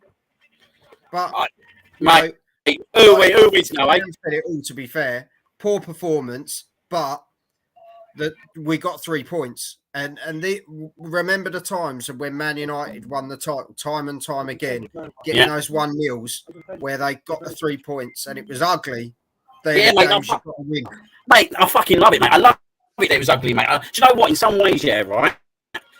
It means more to win a game like that than probably go and beat them 2-3-0 because do you know what? I backed you up against the wall and I didn't, to be honest, at one point I didn't see us seeing out, mate. It was attack after attack. But mate, once they brought Gabriel on and shored it up at the back, man, got the right players in the right positions, mate. It's good to see Zinni on, wasn't it? Good to see Zinchenko get out. They're the kind of players, mate, that are going to see you through games, isn't they? They're the kind of players that are going to proper see you through. Like, they were literally celebrating every clearance in. I love that, mate. Like, we've sat there for years and years and years, right, and watched toothless performances, right? We'd watched that about 5-6 years ago, mate. We'd have lost that game 3-1. We'd have lost that game 3-1. I like, at the end when Ramsdale held the ball and went to the floor, all the players were slapping him on the back. Come on, that's what it means, doesn't it? That's what it means. And to be fair, fuck it. Do you know what? Boys, they're all giving it a big in the chat. They're all giving it a big in the chat.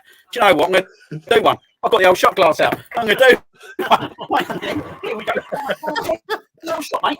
Oh, he's right. Fuck it, I'll do it myself. Here we go. Here we go. I love this. Sam's written, Liam's a one-man Benidorm. Up the Arsenal. Love it. Love it. Do you know what, though, Liam? It's got to the point where you don't even flinch with a shot anymore, mate. You've had so many. Mate, I'm an animal. I'm an animal. So, look at that there. We've got the old bad boy there. But that's the thing. Job done. Big old 3 big old points. bar party. Move on. And that's what it's all about. Mate, it's a good game to win, isn't it? Away, but it's good like last year. We beat them away because that's a tricky game. Yeah, it's always probable there, and it just shows you right that we're up for the battle. Yeah. No, definitely. Well, winning like that, mate, means much more than winning 3-0. Winning like that will mean much more to the players. Especially it'll bring in the belief that when they do go down, they've got the team there. Fuck it, I'm gonna do one. I'll do another one. I'm gonna do another one. Mick.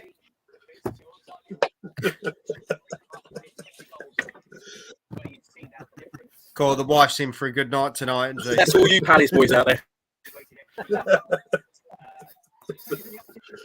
Oh God. Well, on that note.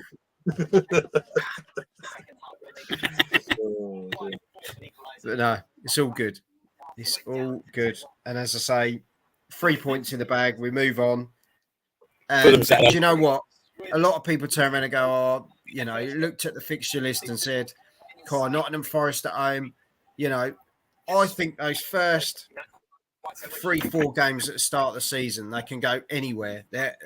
Because teams are up for it. It's a fresh slate. People are ready to go.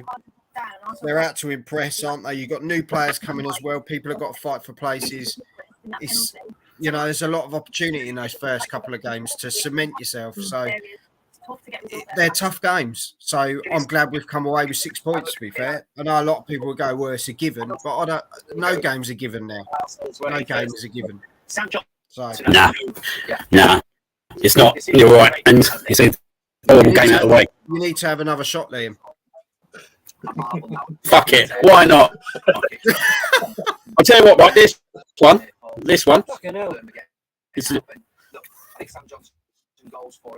is to David Coote.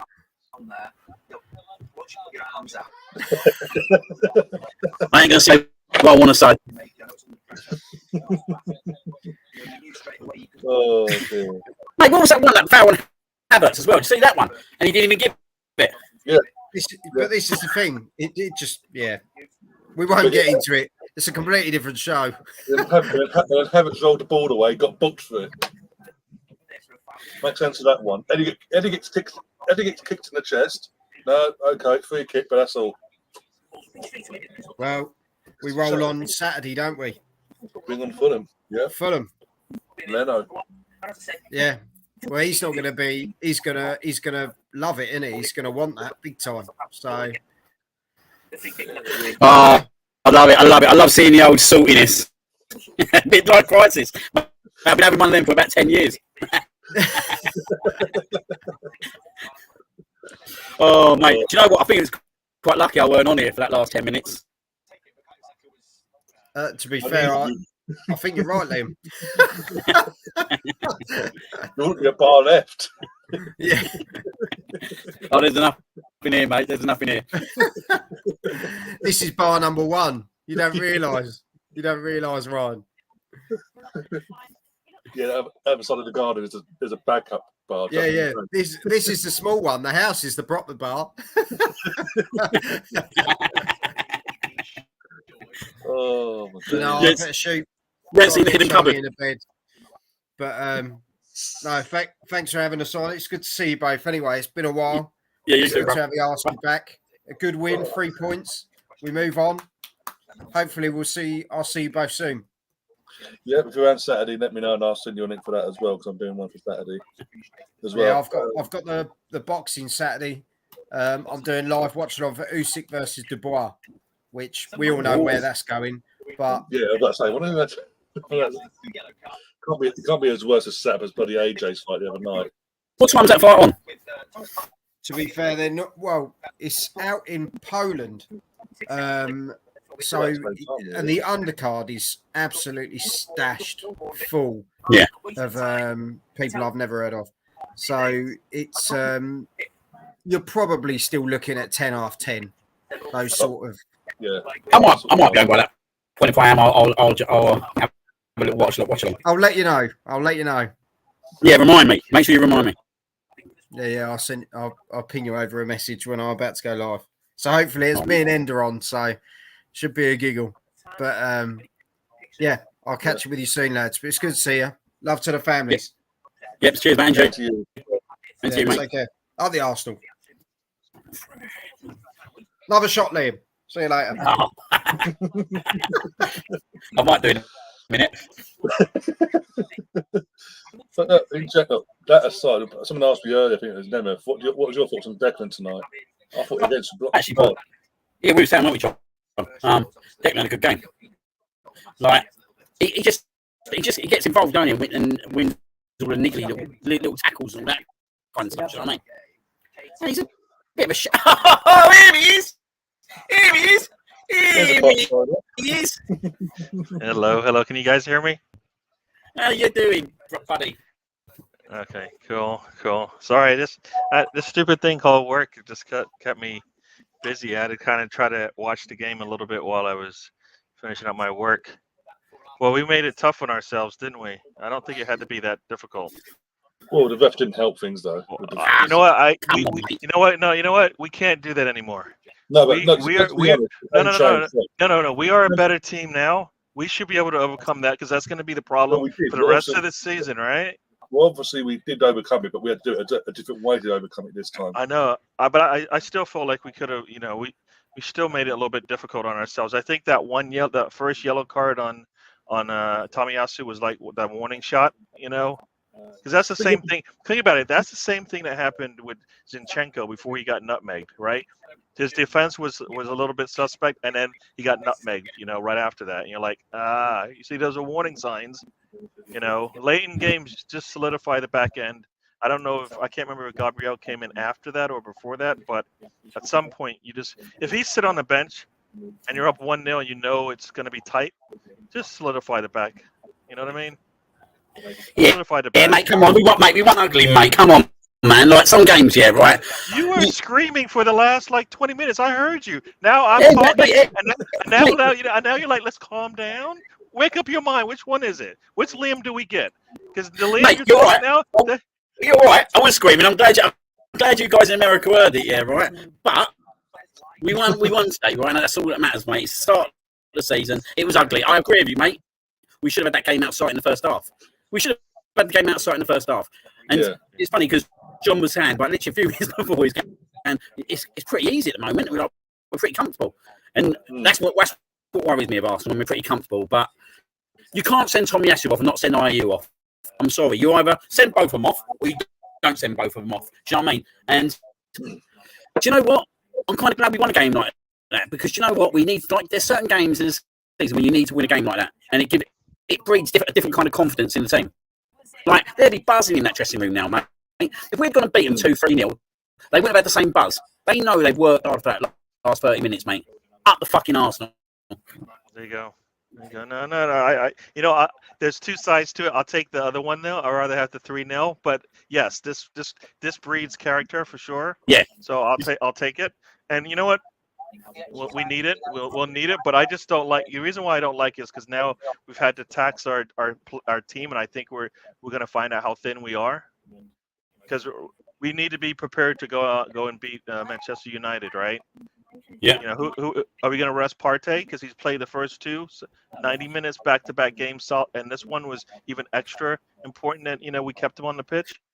Like, you know what I mean? Like, I want him rested for the man. I know it's a week, but it's still early in the season, and players form. Like, he is a player I I just assume not have to like we rest for me. We rested Gabriel. That's why he didn't start once again, right? Because there's no way you can say, you know what? I think I know what we can do. We can sell Gabriel and we can make the team better. I don't know how you get the cat. I don't know. Do you know what though, right? I don't know how you get a player like his character, mate.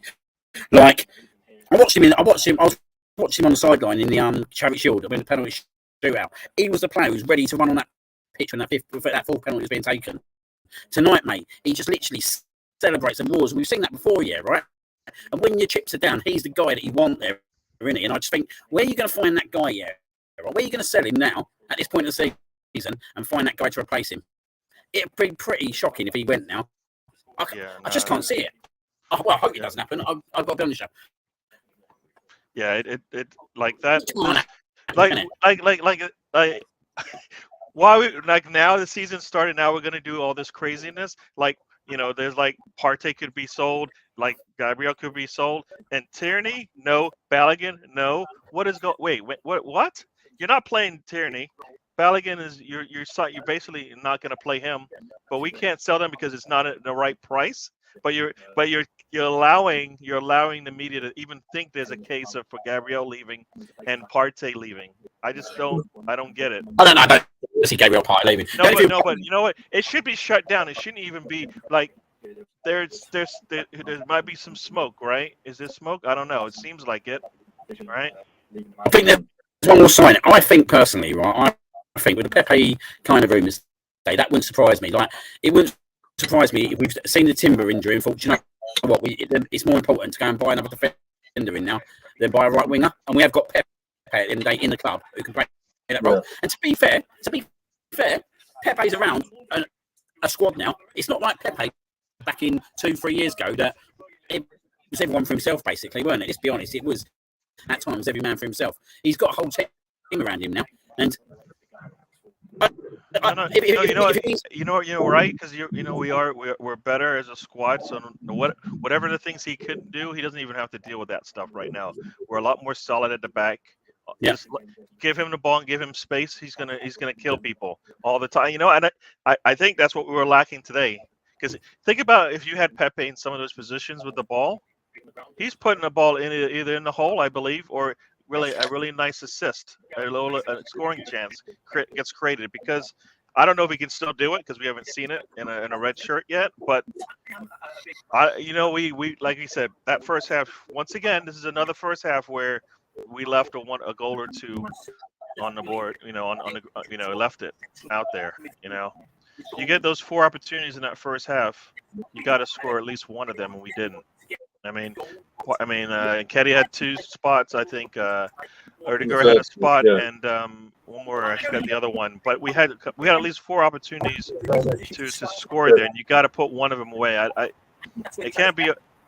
I don't know. When you go almost 30 minutes without a shot on target, whatever we're doing isn't working. Remember how we used to start games like in the past seasons? We'd come out like bang, pepper the goal. 0 shots on target with almost 30 minutes into the game. Not gonna work. Martinelli had a chance in the first half, 4 minutes in, and he messed up. If we hadn't panicked, he just got the shot off as soon as it came to him. That's a shot there. That's going to be the key thing. Eddie won. Eddie twice. Oh, God, had a chance. Goalkeeper saves it. Said that last week.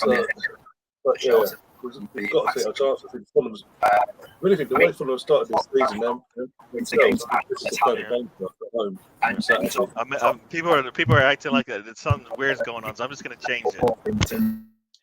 It's Liam's friend. So there you go. It looks normal now. I got my hat on. I just muted Liam's mic for a second, and it seems to be from his TV, I think. Oh, okay. Just for a sec while we chat away then. I think Fulham was just perfect for us. I mean, in terms of Saturday, obviously Vale's in goal. Back 4, we go strongest back 4. Put Partey back into the midfield alongside Declan. But I'd put Ben White right back, Saliba, Gabriel, and Zenny. Put Zenny in for Fulham, for fuck's sake. Come on. Give him the minutes. Get him building up now. Because we need it now. No Timber. Got Tomiyasu out for a game.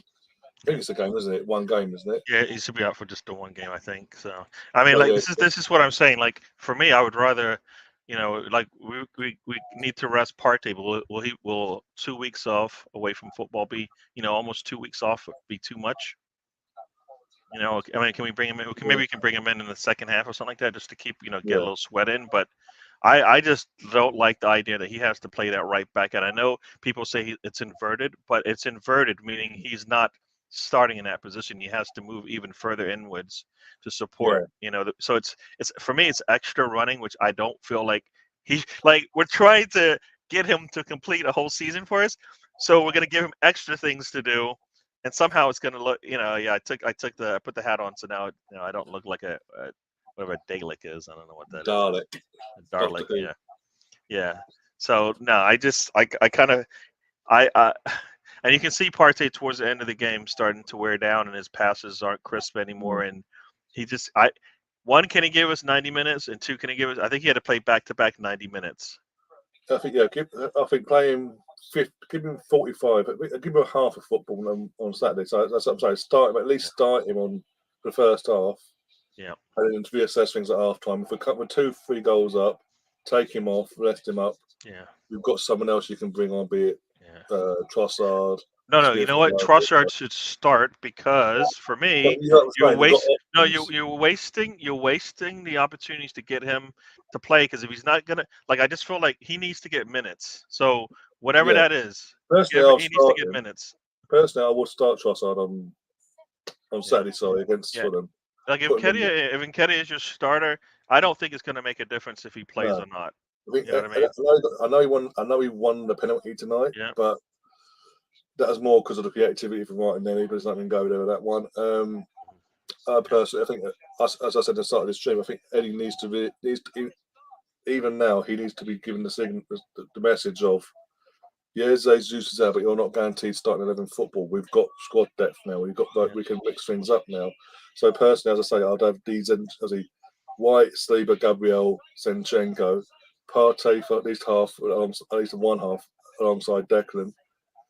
I'd put probably Kai on the bench, just for giving him a bit of a respite. And possibly give him a half time for Partey. I don't know, depending on the situation. Odegaard in his actual position, Saka on the right, Trossard in the false nine, whatever you want to call it, Martinelli down the left, and let them feed us interchangeably throughout the game, cause havoc basically. No, I'm with you. I'll take that. I mean, I take that because, I mean, this is a game that we should have been bringing Trossard in to get that second goal to see this thing out, and we couldn't. So I think part of that is because we waited too long. I mean, I think I was listening. I don't know if I was listening to you guys or not. Basically, or I was listening to someone, and it's basically in 5 minutes it's just sub, and it's like, no, we're gonna do a sub later. I just feel like nothing was going to change from halftime to 5-10 minutes into this game. So just make the change. You know what I mean? Make the change and see this thing out. Whatever it is, I just felt we needed to. And it shouldn't have been 1-0. We'll take the 1-0 because it builds character, but I don't want to have to build character every time we play, just to prove that we can do it. Because eventually we are good enough that we should be able to win games 2-3 goals up. You know what I mean? Yes, I just think because of the hoodoo that's been put over this game in terms of before this game, by the way, Mikel Arteta never won a Monday night game in his reign. This is his first win, so fuck you, Sky. Like last year, with the old Friday night, like the season, fuck you as well for that one. At circumstances, if Tomiyasu is not sent off, and we've got 11v11, I don't think it's 1-0. I think it's 2-3 because we were so comfortable at that point. We were just on the ball constantly on their arses, causing trouble at that point. It's just as I say that because of that Tommy had been sent off, we decided tactically to retreat and just protect what we had basically, and try and do some counter-attacking football if we got the chance, which we did a few times, hence some free kicks high up the pitch we got.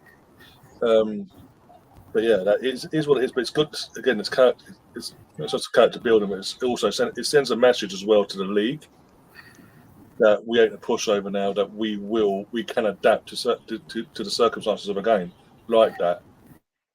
Whereas years gone by, we've seen years gone by. If a player goes off, we capitulate. We completely just go, oh, well, that's it. Then we're going to lose this. Even if we win at that point, we'll just go, oh well, it is what it is. We'll sit back and not actually defend. Whereas obviously tonight we've done what we've done, and that'd be, as it's been mentioned, that'd be more morale boosting for the team and more demoralising for our position going forward. Because especially got Man United, we've seen Man United the first 2 games this season struggle, and they got pummeled by Tottenham at the weekend. We've got them in a few weeks' time, so that's that. Them seeing that tonight isn't going to be the best thing for them, because they now know no matter what they do, we've got plan Bs and Cs and Ds in place now. We've got strategic plans to combat any situation now. And I think that's more important than just going gun-ho 24/7, playing the same way no matter what the circumstances in terms of players on the pitch. But yeah, it is. As I say, we've got the 3 points. That's the important thing. We're keeping tabs on Man City. We're going toe to toe with them. They've got 6 points. We've got 6 points. We're just doing what we can do now until they slip up, and we can hopefully counteract that when that happens. But people mentioned in the chat as well, saying about Champions League and all. I think we don't need to worry about Champions League football for this season, in terms of the competition itself. That's come up in September. By the time that comes underway, we're playing. We'll have played like 5 or 6 games of the season. So by then, any rustiness will have been out the system by then as well. We're full fit, ready, match fit wise, ready to go. And plus, we'll know our group and we'll know our path, and we'll be, as I say, match fit wise, we'll be ready. Timber aside, obviously, we're ready now. I think there's one more. I don't know where, but I think there's one more signing in these last 9 days of the window. But I don't know where. I think there's something lurking. It'll just be out of nowhere, just a random, even if it's a squad filler, as they say. I mean, I don't think we need squad fillers. We need to bring somebody in that's legitimate. Like, I don't want squad fillers is what Zombie is. Squad fillers is what Nuno Tavares is for me. It needs to be a legitimate person, a team player that we bring in. One that's going to actually provide some support to us. So No. It's we're not in a point where we just have we have a space for you. This isn't like everybody gets a turn, everybody gets a couple minutes on the pitch. That's not the way it works. So why I'm surprised why you on here is the question. I don't know why Ryan. I'm only here for the banter. That's all I'm here for. True. We're talking about substance here, then, so that's why you don't understand what's going on. See, we got you, mate. I've got you. This is proper talk right here. So just that's what it sounds like when you talk. Not just like that. Air, nothing's coming out. I'm 3-0 tonight, mate. Don't be bitter. No. Like I said, it's a character builder. Build some character in the squad. Teams know no matter what. I think we got screwed by some calls. Some people will say it went the other way. They didn't call one on us, so we'll move on. But I think we're too good not to have scored more. We should be able to score 3 goals on everyone. Sorry, that's going to be my marker. If we can't, because we can score 3 goals in anyone. I think we are good enough at top. The numbers we have, the players we have, to be able to get 3 goals in every game we play. Because if we're struggling for goals, you can definitely bring on Trossard. If we're struggling for goals, you can get us maybe Milsroof Road will return to form. Nelson has shown that, and if we need to score goals, he'll be able to help with the attack. So those are all things we've seen in the past. They need to return, but Trossard, I think, is the easy one off the bench, right? So I think the first scoreline thumping is coming on Saturday at 3:00 against Fulham. Yeah. From what I've seen of Fulham so far, these first 2 games, they've got no Tim Mimi either. Team America's not there. They do worry me 3:00 games. Do you know what pisses me off about 3:00 games is the atmosphere. I think it was the same with the Saturday with Forest. I don't know what it is. I don't know what it is here, right, with 3:00 games, because everyone wants a 3:00 game. Everyone all we ever talk about, what you're a fan, want a 3:00 kickoff, Then you get in a stadium and it's like people don't even their seats at 3 o'clock, and then even when they are, there's not really an atmosphere. And we got to be better. We got to be better as fans as well with these Saturday games. Do you know what I mean? Because like at times last year, it was brilliant, wasn't it? Like, but if you look at all the games, they're brilliant. They're either night games or they're 4:30 Sunday games. Yeah. Apart from beating Spurs, but that's a norm, isn't it? That we have an atmosphere like that, whatever the time we could kick off. But yeah, I don't know. Sometimes I think that the performances on the pitch on them kind of games stem from like the atmosphere a little bit as well. Yeah. Yeah. Colonel saying Gale's hoping to see penalties at full time for the extra point. I missed the soccer. Not liking you, is he? I mean, you guys are allowing people to say that S word on this channel. I just don't get it. I mean, I don't even know. I don't even know what that word means. I'm sorry. I think it's a fair enough point, to be honest, Gal. You do. I know that's because you got problems. You got problems. Big problems, and you're not one of them. Oh dear. Nah, but all in all, like we haven't played great, and we got 6 points out of 6. I mean, I can only assume he's trying to like follow the whole Pep thing, where you know what, we'll be good when we're good, but we're just gonna fight through these games and get the maximum points we can, and then when we start clicking, it's all over for everyone else. You know what I mean? And that's yeah. I mean, because if he sticks with this same lineup next week, then you know what, he's just thinking it will work, and when it clicks, everybody's in trouble. And I'm just like, I don't know about that, because Partey won't last, so that can't be the answer. You know what I mean? So, and it shouldn't be the answer. We should be able to rotate our players. You know, even with a week off, I still think we need to rotate. And so far, the only time we've only changed it once again for injury, right? And now we're gonna have to change again for a red card. Like when are we just gonna change? You know what? Because guess what? The game demands it, right? The next game demands it, and the players' form in the last game just wasn't so good. You know, when does that happen? Because it needs to happen sooner than later for me. Yeah. Have you seen Romano's tweet? Go on. It's good news. It's good news. Understand Arsenal have no intention to sell Gabriel despite the interest. Arsenal not intention. Arsenal are not even intention to indicate a price tag for the Brazilian centre back at this stage. He is expected to stay. Yeah, I mean, that's good. That's good to hear. It just makes you wonder. Then, so is he doing like a Brighton where you know what? There's too much noise on one of my players, so I'm just gonna have him sit, or is it? You know what? I shouldn't have to play him 38 games in a season like I did last season, right? Yeah, and it's just part of it. So like next week, I would expect him to start going into a Manchester game the week after that, right?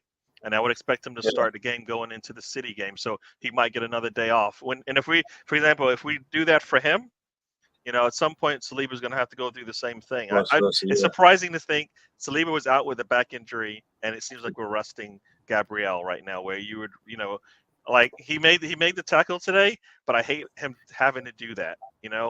That's what he did. Remember, he did a similar tackle against MK Dons, and everybody was like screaming, like he can't do that in the Premier League. Guess what? Yeah, he can. He just did it. 3 years later, he did the same thing. A player in the box, and he said, "You know what? I have to do this. You got to save this goal." And and he's done it well. Got his foot on the ball. Good for him. But we should be able to rotate our players, and we're showing we can. But I just don't think Partey should be part of that experiment. Like Partey should be out. Yeah, right back. Just there's got to be another way. There's got to be another way to get him on the pitch without putting him as a right back. I think now with obviously Tommy Asu, obviously Zinchenko starts Saturday, don't he? I don't think you'll see Partey at right back. I hope so. I hope Partey Partey shouldn't have to play, and I hope he doesn't. So, but yeah. Well, you want him not even on the bench? No. Do you know what pisses me off a little bit of him? Lazy passing. You know what? When did that happen? Man City, the No, commission. no. Are you talking about today, or are you talking about? Yeah, it happened today. That's Well, times. yeah. What time in the game was it? Oh, there was a few. There was one definitely in the first half. He done. I don't remember the one in the first half. I didn't see that one, but I knew the one definitely in the second half, late in the game, and I'm like, that's a pass he doesn't usually make. He the defender had the outside, and he passed it straight to the outside, and you're like, and you could see him go, damn it, and because he's expecting this guy to come across, and it was just like, if you're going to make sure it goes to one of their players, at least knock it, smash it to their goalkeeper. Do you know what I mean? Do you know what I mean? At least smash it to their goalkeeper. But there was definitely a time in the first half because I was ranting about it, and he has that in his tendency. Like, I get it why a lot of people going, "Oh, he can't play right back." He can't really play right back. We're being totally honest. Yeah? well, I think we're asking him to do. That's why I think he's being asked to do too much, because if he doesn't have to come back and support a little bit on the outside and then get back inside again, I just feel like that's when all his form breaks down, right?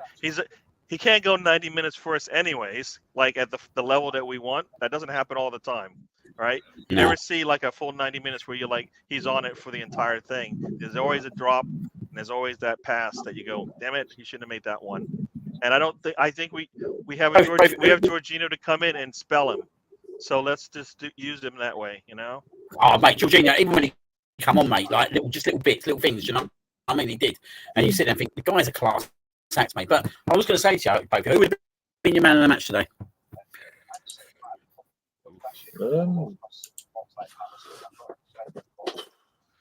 Wow.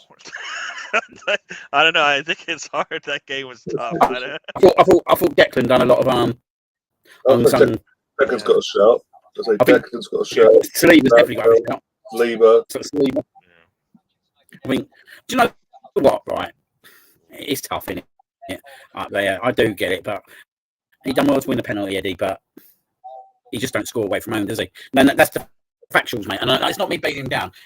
He just don't score away from home, and he had to make the change in the end because the ball was literally just not going anywhere.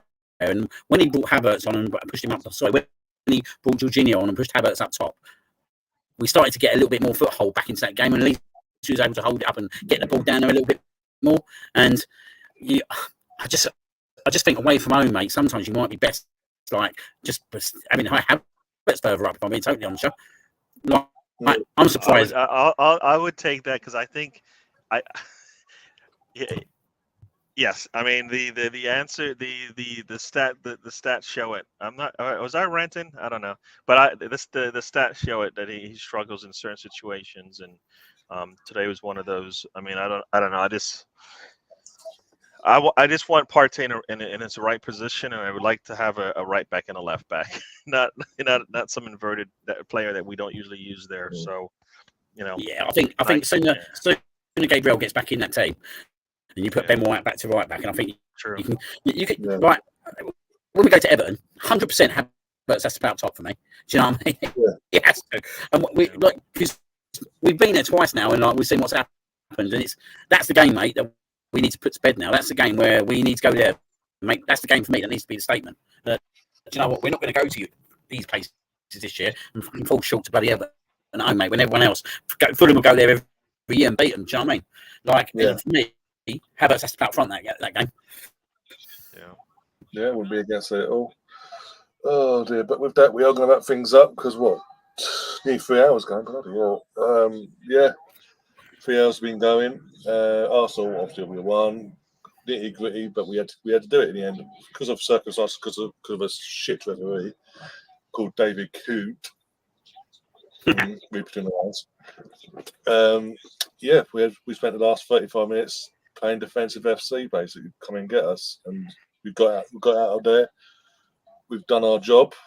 We got the 3 points on the board, and then we went to Fulham on Saturday. Oh, and which could be, if Saka starts, a record-breaking day. True. Because tonight he equalled a club record with Paul Merson for playing 82 consecutive games without foul. Yeah. If he obviously, assuming he starts, which we assume he does, unless he gets an injury between now and then, he will break the record. He will be the lead in the line for most consecutive games played in an Arsenal shirt. True. Yeah. And then then he'll play the first He'll play the first first 4 games of the season, and then we get a 2-week break. So, Yeah. which I'm hoping he doesn't have to travel, but more than likely he will. But because we'll need him when he comes back. So, yeah. No, it's going to be. Yeah, let him get the award, and then can we see him off at halftime? You know what I mean? Like, we can go into the locker room and then we come out and he's not coming out with the team. That would be nice. Give the man a break. He needs it. He needs the best. Bit like me, Gary. Give me a break. Yes. Well, as we haven't finished, and Liam's like, no, I'm packing up the bar now. Well, you've been packing up, ain't you? It's like early finish in the arms. Yeah. All right, I'm gonna let you guys go. I gotta go do some stuff right. before I get ready for the evening stuff. Cheers again. Cheers, go popping in, give your thoughts on all that as well. Yeah. Big shout out to Joel as well, Liam. Tom popped in briefly as well from work. Everyone in the chat, all the regulars and the new faces. Big up to yourselves. And we'll see you soon, either tomorrow for the podcast. Tomorrow's going to be the podcast. After that, match-wise, Watchalong, we'll see you on Saturday, 3 o'clock kickoff. Yay. See you guys later, as always, up the Arsenal. Come on, you guys. Come on, you Arsenal.